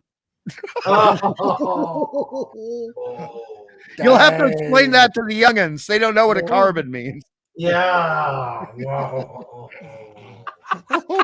Oh. Youch. Oh, God. She was the best present on my 25th birthday, though. Youch. Oh, God. Oh, that's hilarious. Oh, jeez. See, this is the thing. Goth chicks are not as evil as emos, but they're more clever. Yes, You got to be careful. Got to be careful with the gothics because they will figure out a way around the problem. Mhm. Definite problem. Definite problem solvers. Yeah. In this case, she waited until I was drunk. Oh. Yeah, it was still a fun time. I never got that built back though. Damn it. Anyway, Oh, Snorty! No, Snorty! No, no. A younger couple I knew were goth, and I asked if I wanted to go goth and hang out with them. I told them the world doesn't need an aging goth wannabe, and politely declined. oh my god. Now, people who don't know Snorty that well, okay, they might not be getting the full humor of the joke because I mean, Snorty is somebody who appreciates and sometimes dresses up in the attire of days long past. That's Yep. a polite way of putting it, Snorty. Yeah, he's an anachronism. Yes. Yeah. And that is a perfect word and also a prog word and a goth word. Now, goths also, I mean, it's in their name, okay? We've not had real goths since like what, 800 AD? Mhm. A long time ago. I mean, they were responsible for the sack of Rome, Mhm. okay? That's a long time ago. And Mhm. and so the goths are trying to embrace the finer and more eloquent and more erudite musical aspirations and lyrical for writing aspirations of a time long past. And therefore, yeah, you can understand why a prog boy is going to be attracted to a goth woman and vice versa. But it doesn't mean it's going to work out, but it means it'll be beautiful until it doesn't work out. Yeah. Yeah. You know what? And then getting back to again, like what I mentioned before, like with Tangerine Dream. I mean, they were as far as I know, they were German, right? And it's kind of like it gives us a little bit of an offshoot. Yes. Because again, like my mom's German, my dad's Austrian.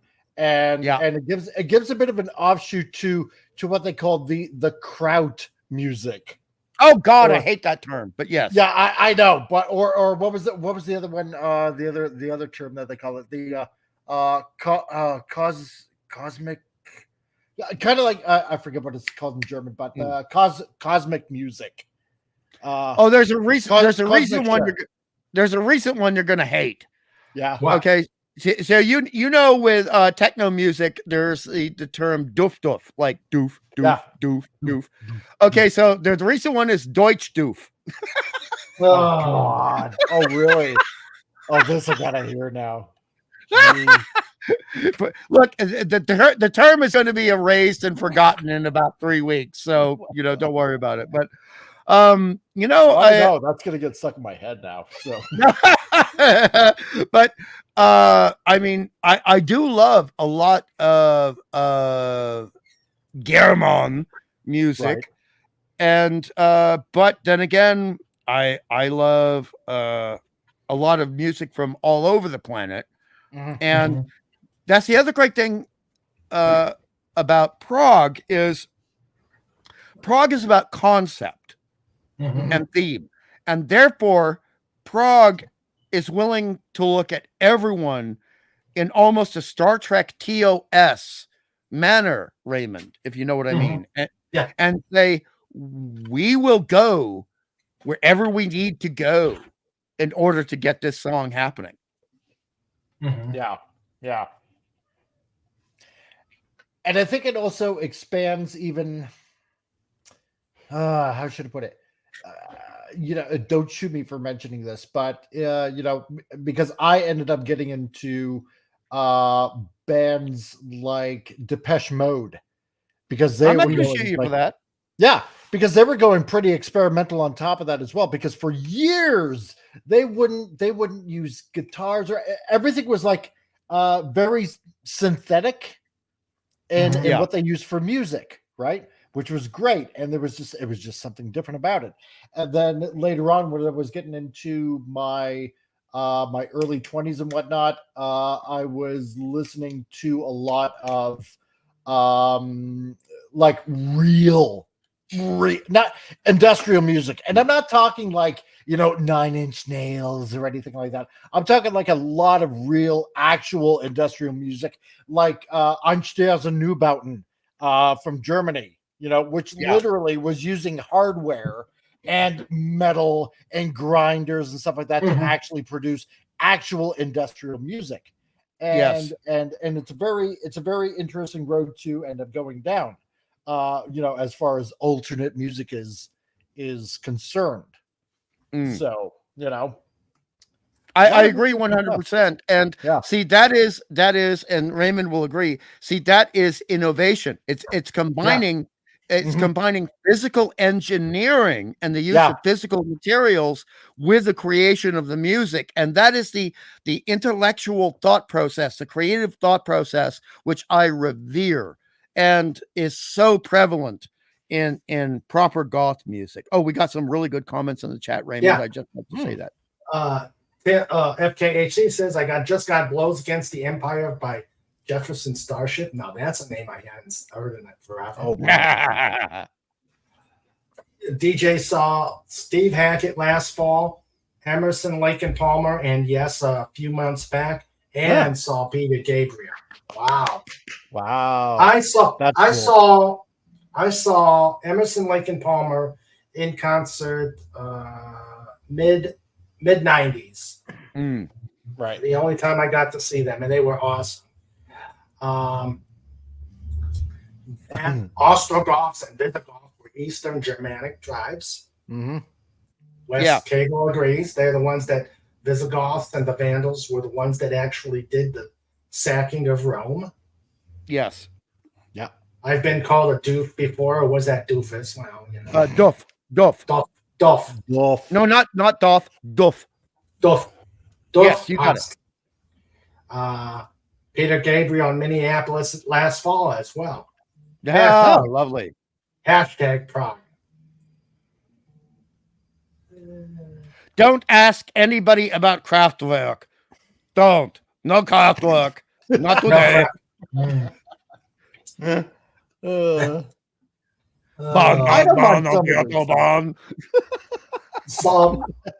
Saw Mode twice. Last time was Minnesota State Fair 2023.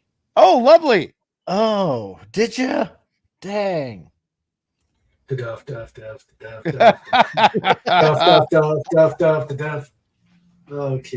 Oh man. The Duff Brats. And that's not a sausage. I mean, you know, like a young person who's a brat. Duff Brat. Oh dear. Oh man. Let's see. What other ones? Gentle Giant. I love Gentle Giant. Oh, I gotta bring up something Fez Forever said. Are you referring to Sisters of Mercy? Let's see. That is a goth band that actually for a while had some very prog adjacent songs. Sisters of Mercy. Okay, let's see. I'm trying to see. It's about 5 comments up from Duff. So 5 comments. Okay. Our Sister Mercy. Okay. Then again, there might be a band called Our Sister Mercy, and I've never heard of them because my beard is gray. Yep. He agrees. Oh yeah. Okay. Right. Yeah, and the funny thing is the leader of that band, who was very pretentious at the time, but not so much now. Age will mellow you out. His last name was Eldritch. Now, that actually is a name that comes into prog rock and comic books a lot. So, like the Eldritch Arts, that is what Doctor Strange is proficient in. Yes. So it's similar to Arcanum. It's similar to sorcery, but Eldritch is sort of like halfway between witchcraft and proper sorcery or wizardry. Yeah. So it was interesting that this guy chose. I doubt very much it was the last name on his birth certificate, if you know what I mean. But that was his legal name when he made the albums. And yeah.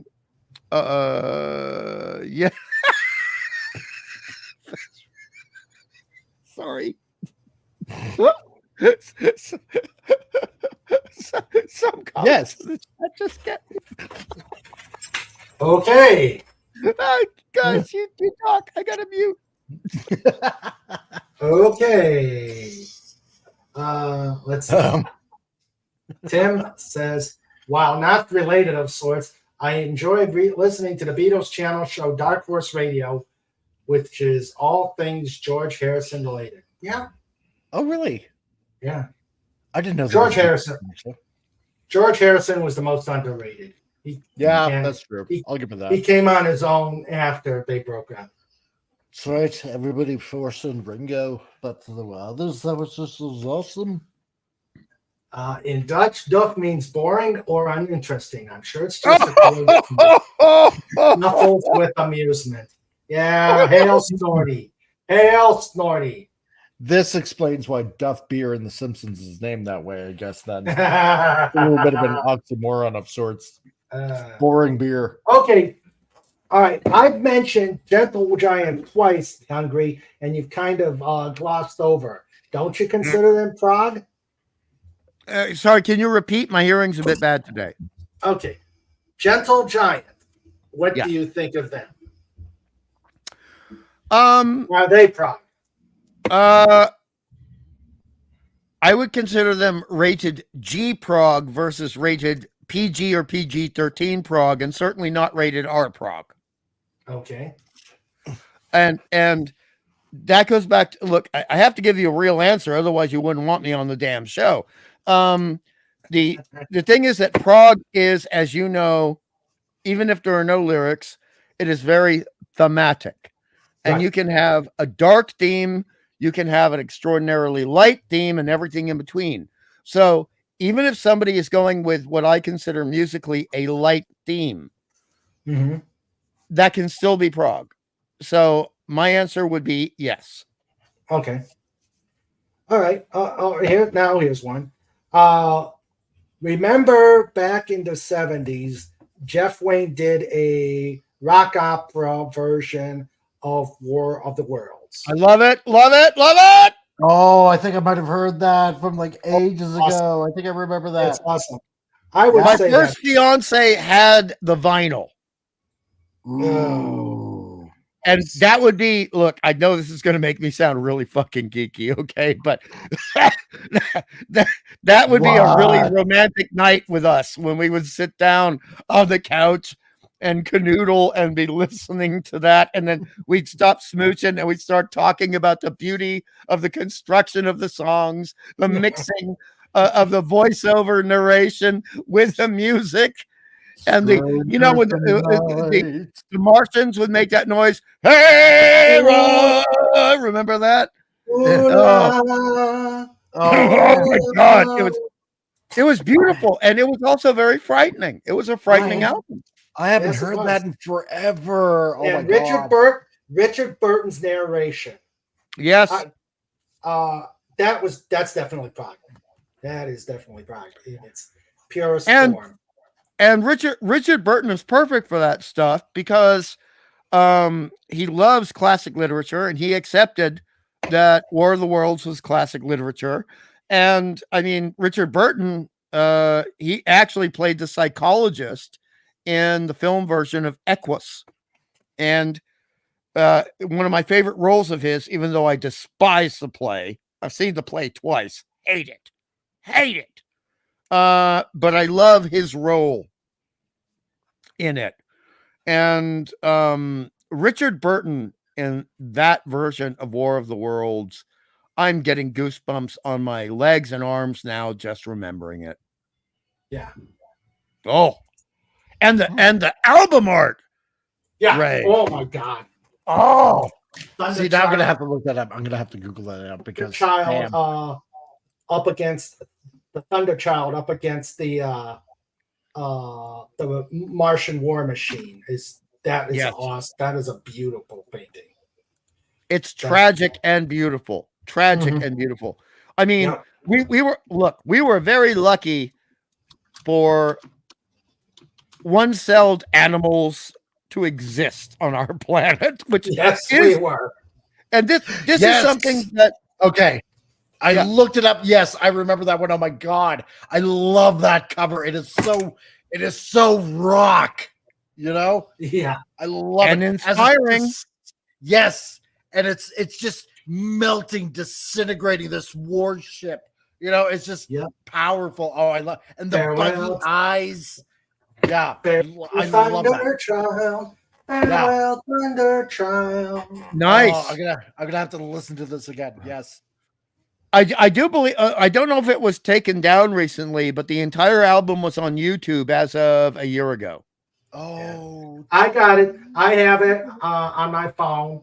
oh, do you? But- yeah, but the Oh, problem you is lucky duck. it sometimes if you're like listen, it doesn't play it in the right order, and that Oh no! Look, I'm going to be a prissy little bitch. I cannot agree with that. It's good. It's got to be in the order according to the novel. Yep. Or nothing. Otherwise, what's the point? It's musically telling the story of the damn novel. I mean, what if Andrew Lloyd Webber had the unmasking of the Phantom in song 2? Yeah, exactly. It makes no sense. Okay. That's stupid. Yeah. It's not. Yeah. Let's. Yeah. Yeah. I don't know what's with buffering. I gotta mute. You have kerfuffled me, and I gotta cope. Okay. You can't tell the War of the Worlds out of order. Ah! Well, Have some more red wine. I think we blew up Naughty. No, and yeah, it irritates me when it happens like that, which is why I don't necessarily watch it, listen to it a lot, because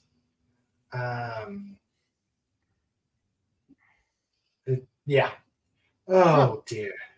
Yeah, I'm gonna have to listen to this again. Yes, you do. Oh yes. Yes, you do. 90%. Yes, you do. Okay. So what if the sack of Warsaw happened at the end of the Second World War? Huh? Then would be in that episode of Red Dwarf where everything ran back. Nice, nice, very nice. Yeah. Oh. And by the way, just because you guys are sci-fi guys, okay, there have been two recent, and I use this word in sarcastic quotation marks, adaptations of War of the Worlds. Okay, there's the Brit one from the BBC, and then there is a British and French co-production. Do not watch either of them. Oh, and don't watch the CBC version from Canada either. It's raw. And I saw that BBC one. What was that? That in 3 parts or whatever it was. Utter tripe garbage.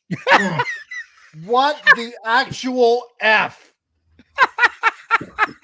God. Oh my. Oh yeah, it is just The 50s for the I have only seen the 50s colorized version of the War of the Worlds, and that was good. That's the only way to watch it. Well, to be fair, Raymond, that is the only one that even strays close to the core material in terms of concept, and that's Prog. Whereas the recent BBC one tries to be the 1800s, but we know what the BBC does with the 1800s these days. God, I know, right? I'm not trying to verge into territory. I'm not trying to verge into territory that other people make hate money off of. That's not my game. But I'm just saying, these guys, they complain about everything else under the sun, but Yeah. they're not literate. So they didn't read the damn book. They don't know the damn story. They haven't probably seen the 1950s version. No, and So they they probably don't know never to heard of the complain about original it. radio play. God. Yes, I had that on God. vinyl too. Oh wow. Listen to the Yes. play. That was okay. Jeez. You know what? No. I'm serious because you know what? Back when I was a little kid, like when I was still in grade school, right? Like Yep. At this elementary school, Orson Welles. every Saturday night for a long time, they would have a movie like in the school gymnasium, right? Because the closest theater was like in Calais, Maine, and which was like 20-25 minutes away, but they would show older films, right? And one of those older films was like the 56 War of the Worlds, right? The old movie, and I loved it, right? I loved it. Loved the aliens, loved the that classic heat beam sound, that beep, beep, beep, beep, beep, I loved it, right? That sparky kind of sound, right? That went to it.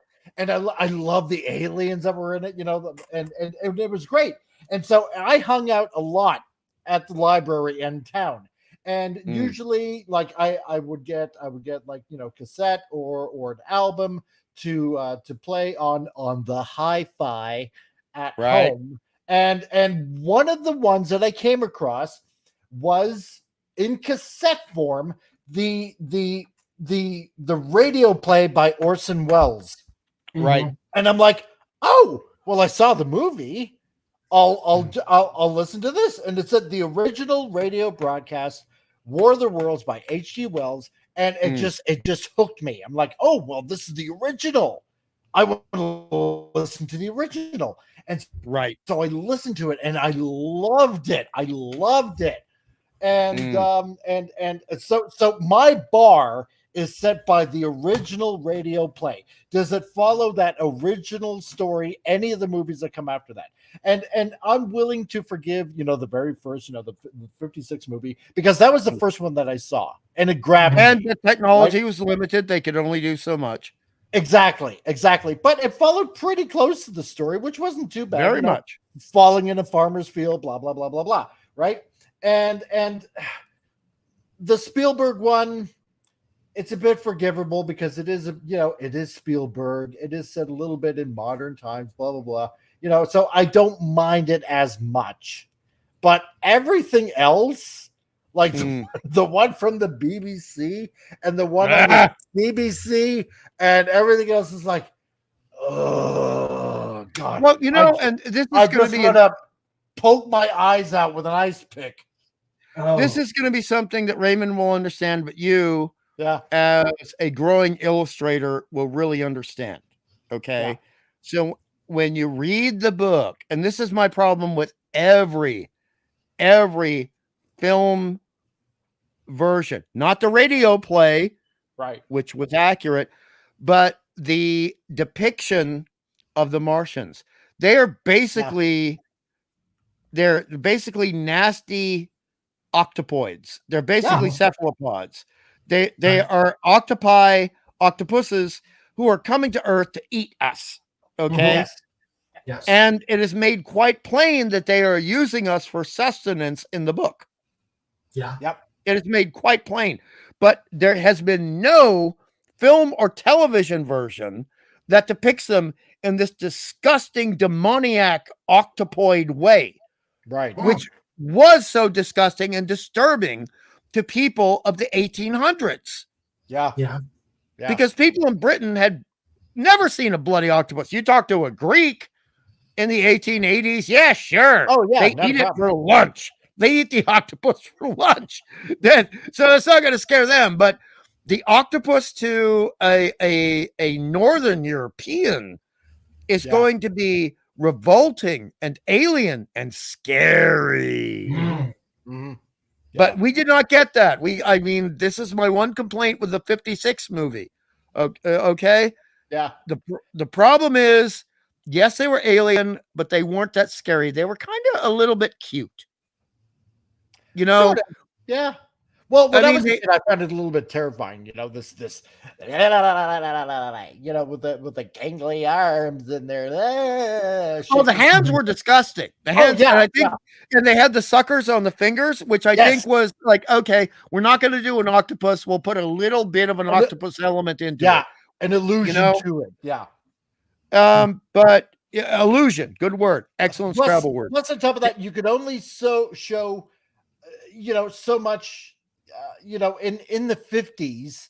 You know, I mean, you couldn't go totally gross out like that, you know, because I mean, there were standards. Decency was still a thing in Hollywood and The Hays Code. It was referred to the Hays Code, which was the Hays Code led to the Comic Book Code Authority. So yes, I know what you mean. So I can understand that. I mean, nowadays, you can go all out if you were to keep. But you still had the occasional big octopus. You had that in Bride of the Monster with Bela Lugosi. Well, that's true, yeah. And the problem really was, and I hate to say this, I really don't like saying this, but when people did not use a giant squid or cuttlefish or octopus, it was because of the technology of the time. And you guys probably don't know this. The original Gojira in the first script was supposed to be a giant octopus. Oh, wow. Oh, I didn't know that. Did not know that. Yeah. Huh. That would have been However, Toho, and I think rightfully so, they looked at a couple of tests and said, no, nobody's going to like this film if we do this. So they moved towards the direction of a composite hybrid giant dinosaur. And I think that was brilliant on their part. Very brilliant. Yeah. And if you look at this story, I'm bringing it back for you, Raymond. If you look at the story of Gojira, the 1954 Japanese version, not the Raymond Burr Americanized version, okay? The dialogue is very different if you look at the subtitles. Very different. It is a Prog story, but it is a very dark Prog story. Very dark. Interesting. So, have you ever seen the 54 Japanese version, Raymond? No, I haven't. I only saw the Raymond Burr. No, burn it. Burn that with fire. Burn it. I love Raymond Burr. Don't get me wrong. I adore him as an actor, and his life was very tragic. I don't know if you know this. He was because he was a mainly 1950s actor. He was not allowed to come out. Ooh. Oh, you didn't know? No. Well, I do now. Whoa. Yeah. So Raymond, and this is why a lot of the actresses who worked with him were so loyal and defending of him, because he never acted up. He never did drugs. He was not a drunk. He behaved very well, but there was this one thing that people wrongfully considered, a dirty little secret in his life. And that's why he had to take the roles he was given versus the roles he was capable of. And look, I'm not a blue-haired wackadoodle from Berkeley, but you guys understand, as an artist, that is upsetting to me. If an artist cannot do the work they are capable of. Yeah. And so there were some really cheesy roles he had to take, and thank God he got Perry Mason. Thank God. But he was such a good actor. Dude, you look at Perry Mason. You even look at him in the Americanized Godzilla. Would you ever think this guy wanted to date Robert Redford? No, I don't think so. He's that good. He's that good and that much of a gentleman and that much of a professional. Yeah. Okay. Sorry, I probably ventured into the dark domain there, Raymond, but I had to. I mean, your name's Raymond. We got Raymond Burr. Kind of had to defend him. Okay. Let's see. I'm gonna go Rush. Would you consider that Prog? No, I consider 3 of their songs prog, but I do not consider them a prog band. No, I agree. Good. I'll tell my wife that. Hello, dead man walking. Get me in trouble with your honey. Go ahead. No. She loves Rush.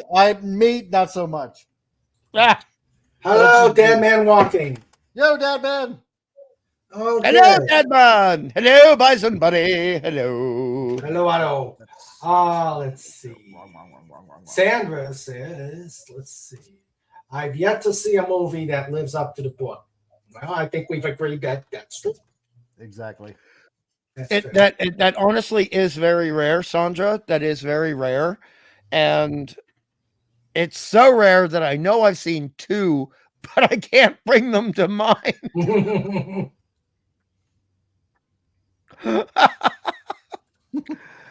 We did get a giant squid monster from the Japanese in '64 with Dogora. Oh, no. Look, I love Dogora is one of my favorite films, but Wes Cagle, I really don't like having to correct you. I really don't like doing that. But it was actually a jellyfish monster, which is considered very horrifying to the Japanese because a lot of jellyfish are very poisonous. Mhm. And I know that because where I live, we have the box jellyfish, which is considered the most venomous, not poisonous, venomous jellyfish in existence. And so it was really based on the jellyfish, not the octopus. There are octopi or octopuses, depending on who you listen to, in Japanese kaiju movies. For example, you have one in War of the Gargantuas at the beginning of the film. But you also, long before that, you have that in King Kong versus Godzilla from 1962. And Kong beats the crap out of that 8-armed sucker. Beats the living crap out of it. And Toho, you couldn't do this in American Hollywood, right? For a lot of the scenes, they used a real octopus. And that octopus is like dying because it needs to go back into the water. And they've got it on this set that was 108 Fahrenheit under the lights. And the octopus is like, I'm not angry. I'm just dying. Let me go back in the water, please. Kill me now. Yes, What did I ever octopus. do to you? Octopus abuse. Yes. Snort says it would be interesting to see a well-done movie that was close to the book, late Victorian England, etc. I would love that. Yeah, I would love that. That'd be interesting. But also, see, this is the problem, Snorty. This is the problem, and you know what I'm talking about because Snorty is a historical reenactor on occasion. And I'm not telling tales out of school because, Snorty will show pictures of himself in the appropriate attire on Tweety for everybody. Yep. So I'm not sneaking information out there, Snorty, but you understand that in, shall we say, today's climate, the relationships that are in the book and the way they're presented, if done accurately, are not acceptable to the BBC or Hollywood at this time. Yeah. True. I do not disagree. And look, I mean, I get it. I don't agree. I understand, but I also I would love an accurate depiction of that book. Just like, I'll be honest, I'm still waiting for an accurate depiction of Frankenstein, the Modern Prometheus by Mary Wollstonecraft Shelley. But that's not going to happen either. At all. There should be a prog rock album about it. Yes. And prog is actually... Who would make that movie? Who would make that album? I don't think there's anyone alive now who could. ELO. No, I'm kidding. Yeah. I'm kidding. I know. Maybe Tull? You mean Jethro Tull, Ian Anderson? Yeah. If Ian Anderson wrote it, yes, he is not in great health at the moment. But I mean, look at his age. Okay, look at his age. Yeah. How about Vangelis? No. God, no. No. Maybe not. I'm just throwing out names, thinking. I would rather have Rammstein do Frankenstein. than Vangelis.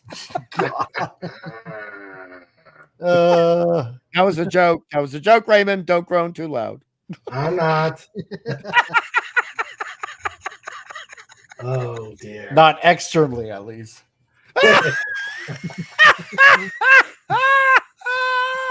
Snorty's killing me. Snorty. I don't know if you can even put that up. Yes. Maybe. Oh, I don't believe those. A little bit possible. A little bit possible. No. I've got an idea, and Snorty will understand this because he knows what Rule Britannia was, right? Right. And Rule Britannia was a code word for the military might of the British Empire holding on to their assets. Now, sometimes that asset might be India. Yeah. Okay. So if you have Indians who don't give a shit about political correctness doing an accurate version with all Indians, I don't care. As long as the story is accurate of War of the Worlds, I think they could do it if you gave them the budget so they didn't have to rely on the incredibly terrible CGI they're relying on now. Oh, good God, point. Yeah. Yeah. I agree. Rubber suits. Hashtag rubber suits. Yes. Oh, thank you, Snorty. Yes. That is a term that I learned when I was 13 years old in little itty bitty Aussie school. Yes, absolutely. The crown jewel of the British Empire. Now, what Snorty's not telling you is there is a pun in that term because of the jewels that were taken from India. A lot of the biggest jewels, by the way, and a lot of the crowns are Indian in origin. But you know what? That's why the British Empire fell. They stole a cursed one. Yes, I remember that. I do. That's what you bastards get for invading our country all the time and not letting us do our thing. Curse on you, you stupid bastard. Yeah, see, like the Indians were not holding on to that jewel; they were protecting us from it. Kalima. You want to steal it? That's fine. You wait for 10 years. You will be hearing me on your customer service announcement. This is correct. All the time at calling. Do you want a new long distance program? No, I call in about 5 minutes. Tell you again. Look, I have to. Oh yeah, we got to protect the jewels, Dad. Man, that's called wearing a cup in NFL. Boom. Wear the cup. Always wear the cup. And you guys know what I mean by cup because yes, yeah, the cup was necessary. Especially in hockey. We did not get cups in rugby. All right, you suffered what you suffered. And hope you could have kids later on. Snort, you can walk home after rugby practice. Mate, oh God, I can't get up. Just roll me home right now. Ah, crikey. That was actually a very, very good accent right there. And I hope Tom Connors Jr., I like him. Okay. I'm just saying he needs to drop the Aussie thing. All right. He does very good impersonations on other levels. He should never do the Aussie accent. Never. I've done an Aussie accent. It's not very good. Yeah. Well, that one was pretty good. But yeah, protecting the jewels, and yes, Dad man, I know nothing about the NFL. Wink, wink. I know nothing. Absolutely nothing. And yeah, I'm here to repossess your crowd. Okay. Hello, my name is Rajit Patel, and I'm here to repossess your crown. Now, look. Okay, we're making jokes, but some of my favorite mythologies that I really like drawing and illustrating, which again is very Prog, Vedic, meaning Indian, Proto-Indian mythology. So one of the greatest monsters that has ever existed, and people forget about the Indian stuff, is the Rakshasa. The Rakshasa. And that is a creature. A Rakshasa is both plural and singular.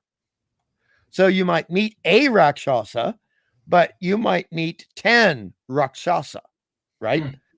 And they existed more than 10,000 years before humankind was born. And they resent the living crap out of us. That is a compelling Prog thought. A compelling Prog thought.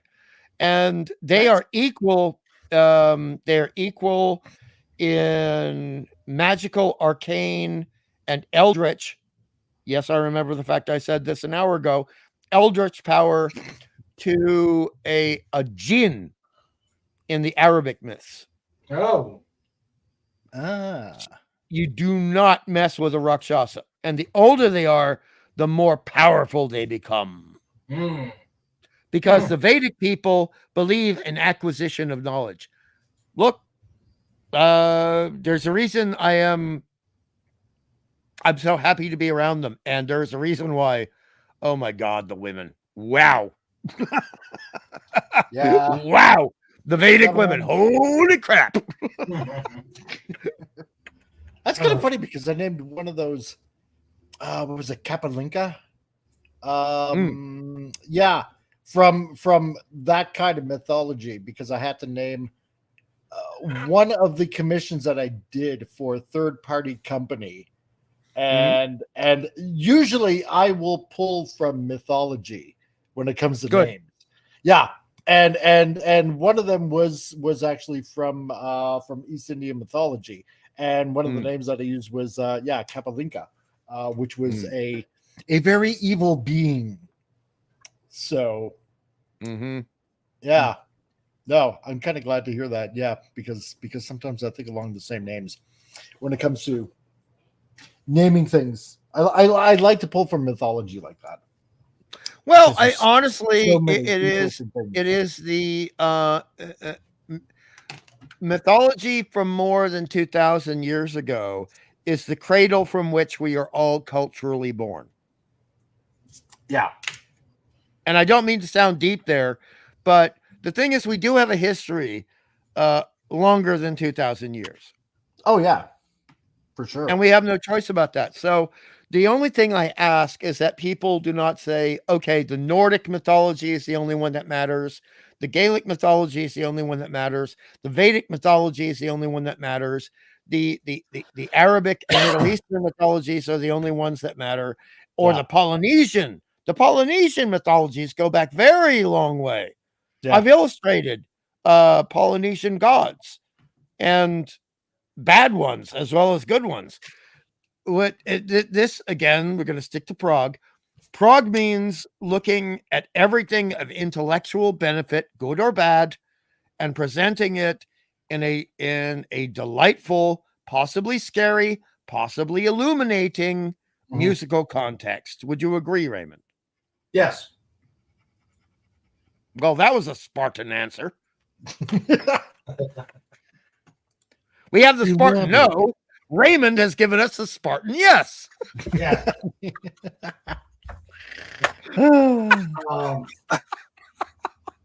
I am in awe of your expositions. I was caught speechless. Oh, okay, all right.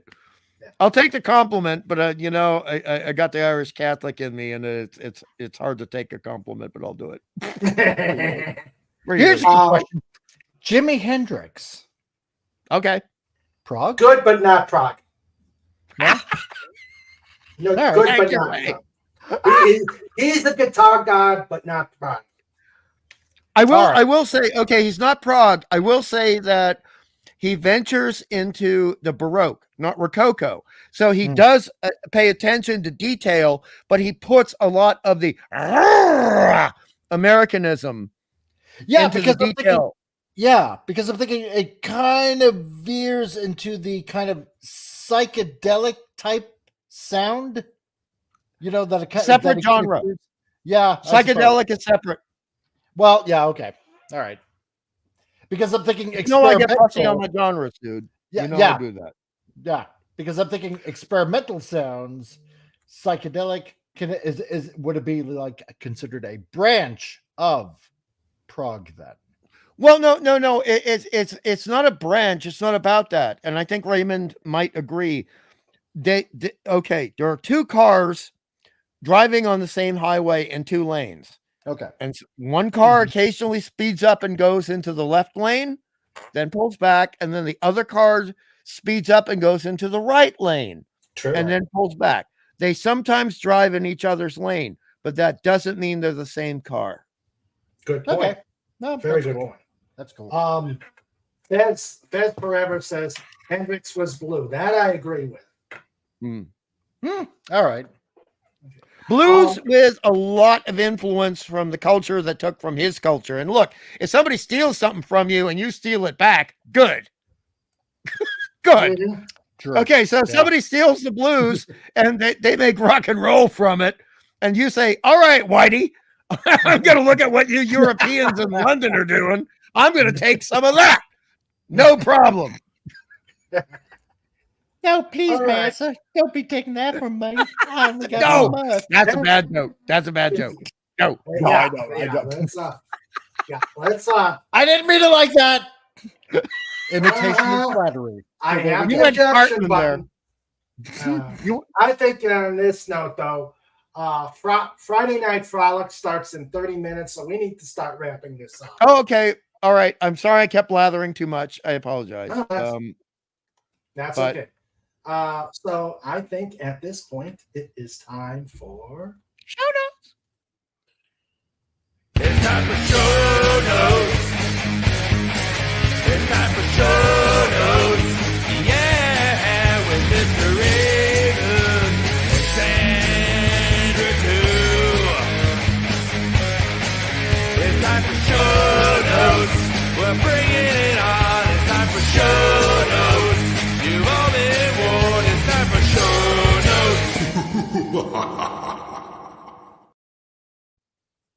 show notes. The show notes song is Pride. I agree. And I'm- that last I'm- image, though, Raymond, a lot of people don't catch that last image, but I did. And seeing your face on that is really disturbing. Mission accomplished. Yes, mission accomplished. Okay, Frolics in 30 minutes.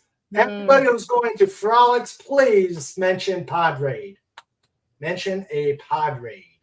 Do it. And do it now. Do it.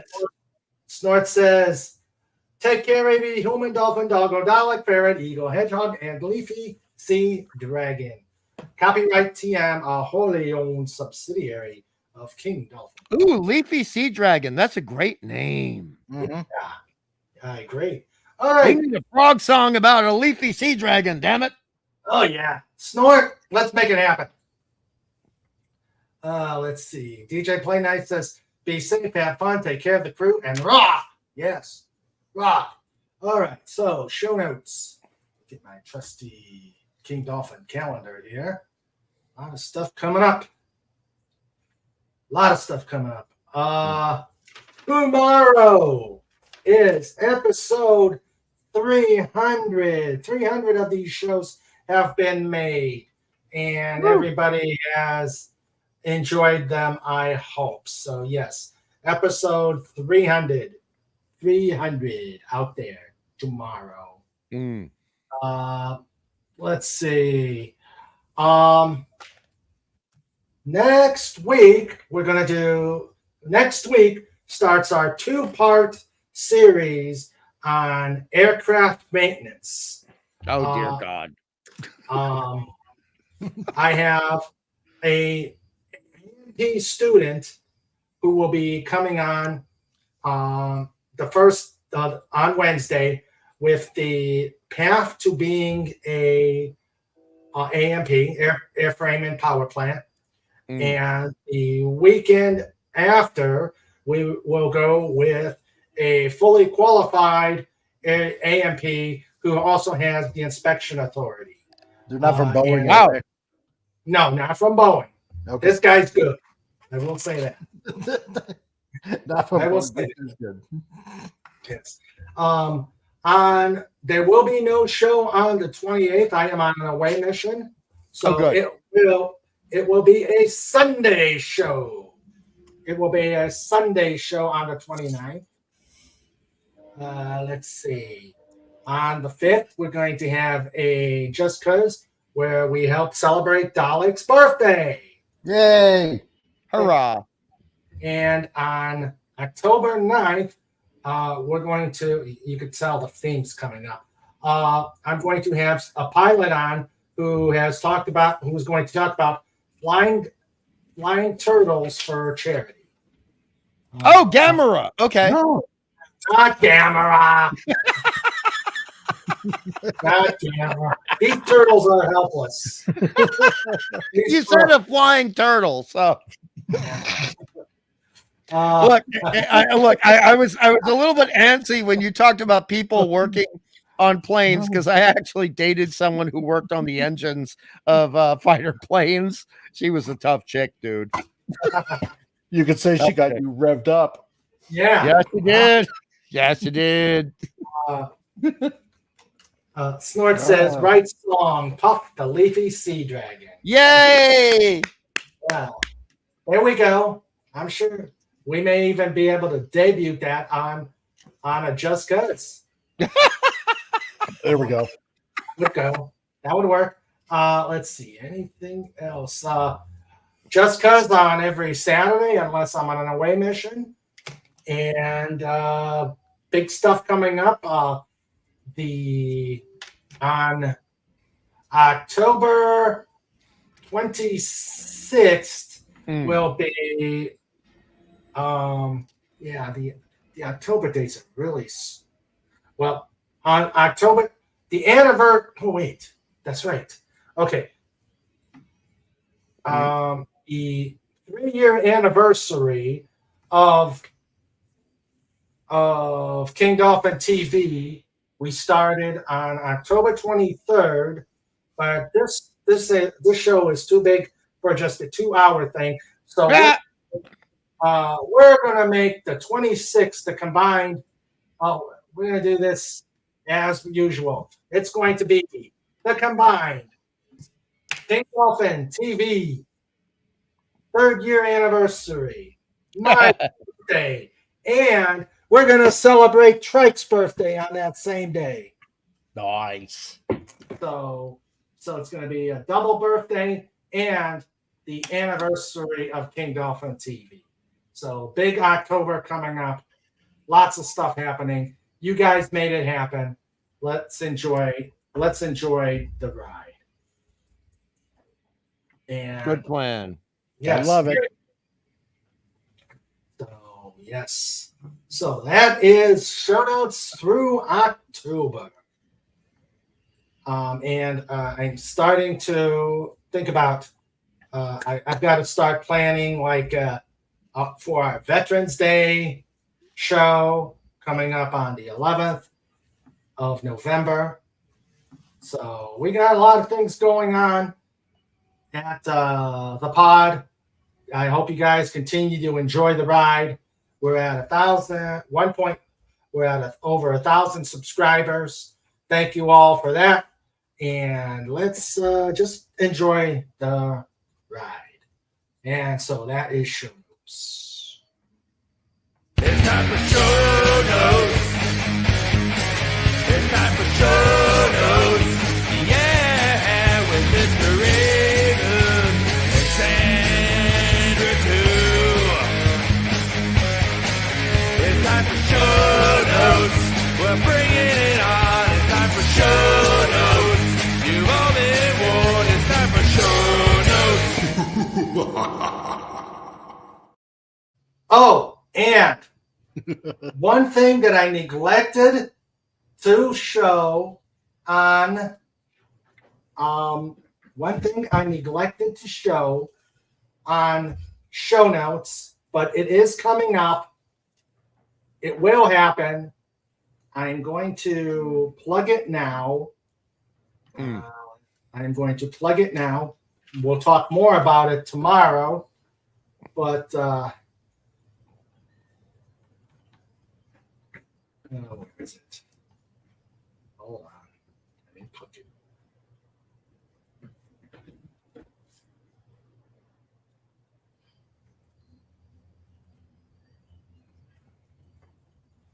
The Slaughter in the Water. Ah, Yes. My agent has talked to his agent. We have a date, and I will spring it on you tomorrow. But I wanted to just get you guys thinking about it. The Slaughter in the Water is coming soon. I thought you were talking about Baywatch. No. This That was It's- me. yeah, it is. So I will break the news tomorrow. I just Nice. wanted to have you guys start thinking about it. So Nice. yes. So Oh, wait. Slaughter So we got to make the sound tomorrow. Yeah. Tomorrow. Yeah. Tomorrow. Oh, okay. Tomorrow. Okay. Yeah. Okay. Yeah, we're tomorrow. The proper voice will be done tomorrow because that's There when we we go. will get them. All right. So Yeah. commemorative advantages of it. Oh dear. Oh yeah, slaughter in the water. Yeah. Oh, good. Dude, I have said this to you before. You are my favorite Randy Savage. Really. Oh yeah. Yeah, no, seriously. Coming Do, now. do the Slim Jim one. Do the Slim Jim one. Bring your Slim Jim. Oh yeah. I love But that. you know, Hungry, he loses about 10 years of his life by doing I know. It's terrible on the vocal cords. that. Okay, so That's why I got plenty We of are- Russian friends. So there we go. Mm. For help with the Lawson. okay, so let me start thanking everybody who have come here, who have come to visit us. We had Dadman walking. Hello, Dadman. Thank you for being here. We had DJ Play Nice. We had Tim, FKHC 2005. We had Herc 130. We had, let's see. We had Kimberly Ann Hart here. Thank you for being here, ma'am.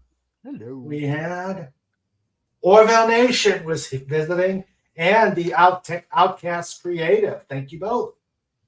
We had the great Phantom Outsider. Please put a PO out there to show our support for Phantom Outsider as he goes through his trials and tribulations. We've got Matt G. And that is our guests. And now to our lifeguards, the ones to keep the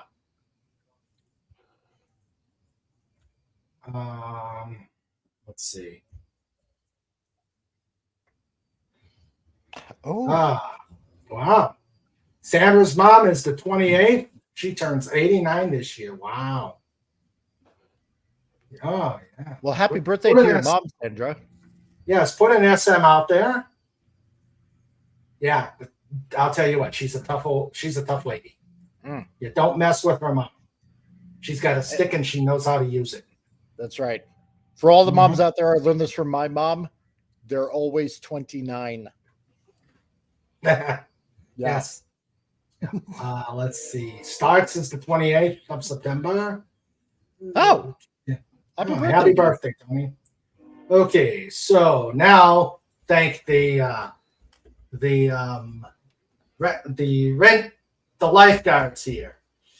Starting with our producer, Sandra. Thank you for doing everything for tonight. And we've got my Saturday co-host, John Fez Forever. Rendell. We had the first one in, the last one out. Legatus Legionii. We had Antiderivative Jill. We had Maximum Redstone. We had Stark of Iron here. Yeah. And of course, can't forget. Doo-doom. Doo-doom. Start up bus. Q bar. Dot screen. Hashtag roar. Please put a SQB out there, as Snort is going to have a lot of dental work, and we may not. He may not be up to coming and visiting us much. So please show that we love him and we fear him and we want him to get better. SQB, Snortabubus. Right on. Snortabubus. Q bar. Everybody, see you tomorrow. I got to get some sleep. Look at the lovely face. Look at that lovely Raymond face. Oh, Yeah.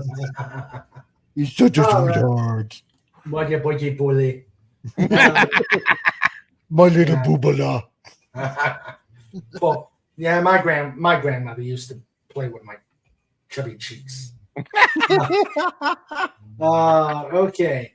So, and let's see. So, I'd like to thank both of you guys for coming to visit. It's always fun when you guys are here. I enjoy talking to you, talking and going into many and varied rabbit holes. Oh yeah. So, and we'll have you back. We'll have both. Well, Comic, you'll be here, but Hungry will hopefully get you back here and figure out the times much better. Hey, no problem. But because I adore you and I adore Sandra, who also has a great voice. We got to get her a good XLR microphone. I love her voice. I like her speaking manner and the timbre of her voice. Did you see this comment? Sleep. You have to help me mod for DC. Hey, that was not me. I'm gonna be here. I took it in. We're talking. That was mini snort. That was mini snort. Now, look, I have to give a compliment to Sandra before we go, okay? Nobody can say that Raymond is not attracted to smart women. This is pretty clear. That's true.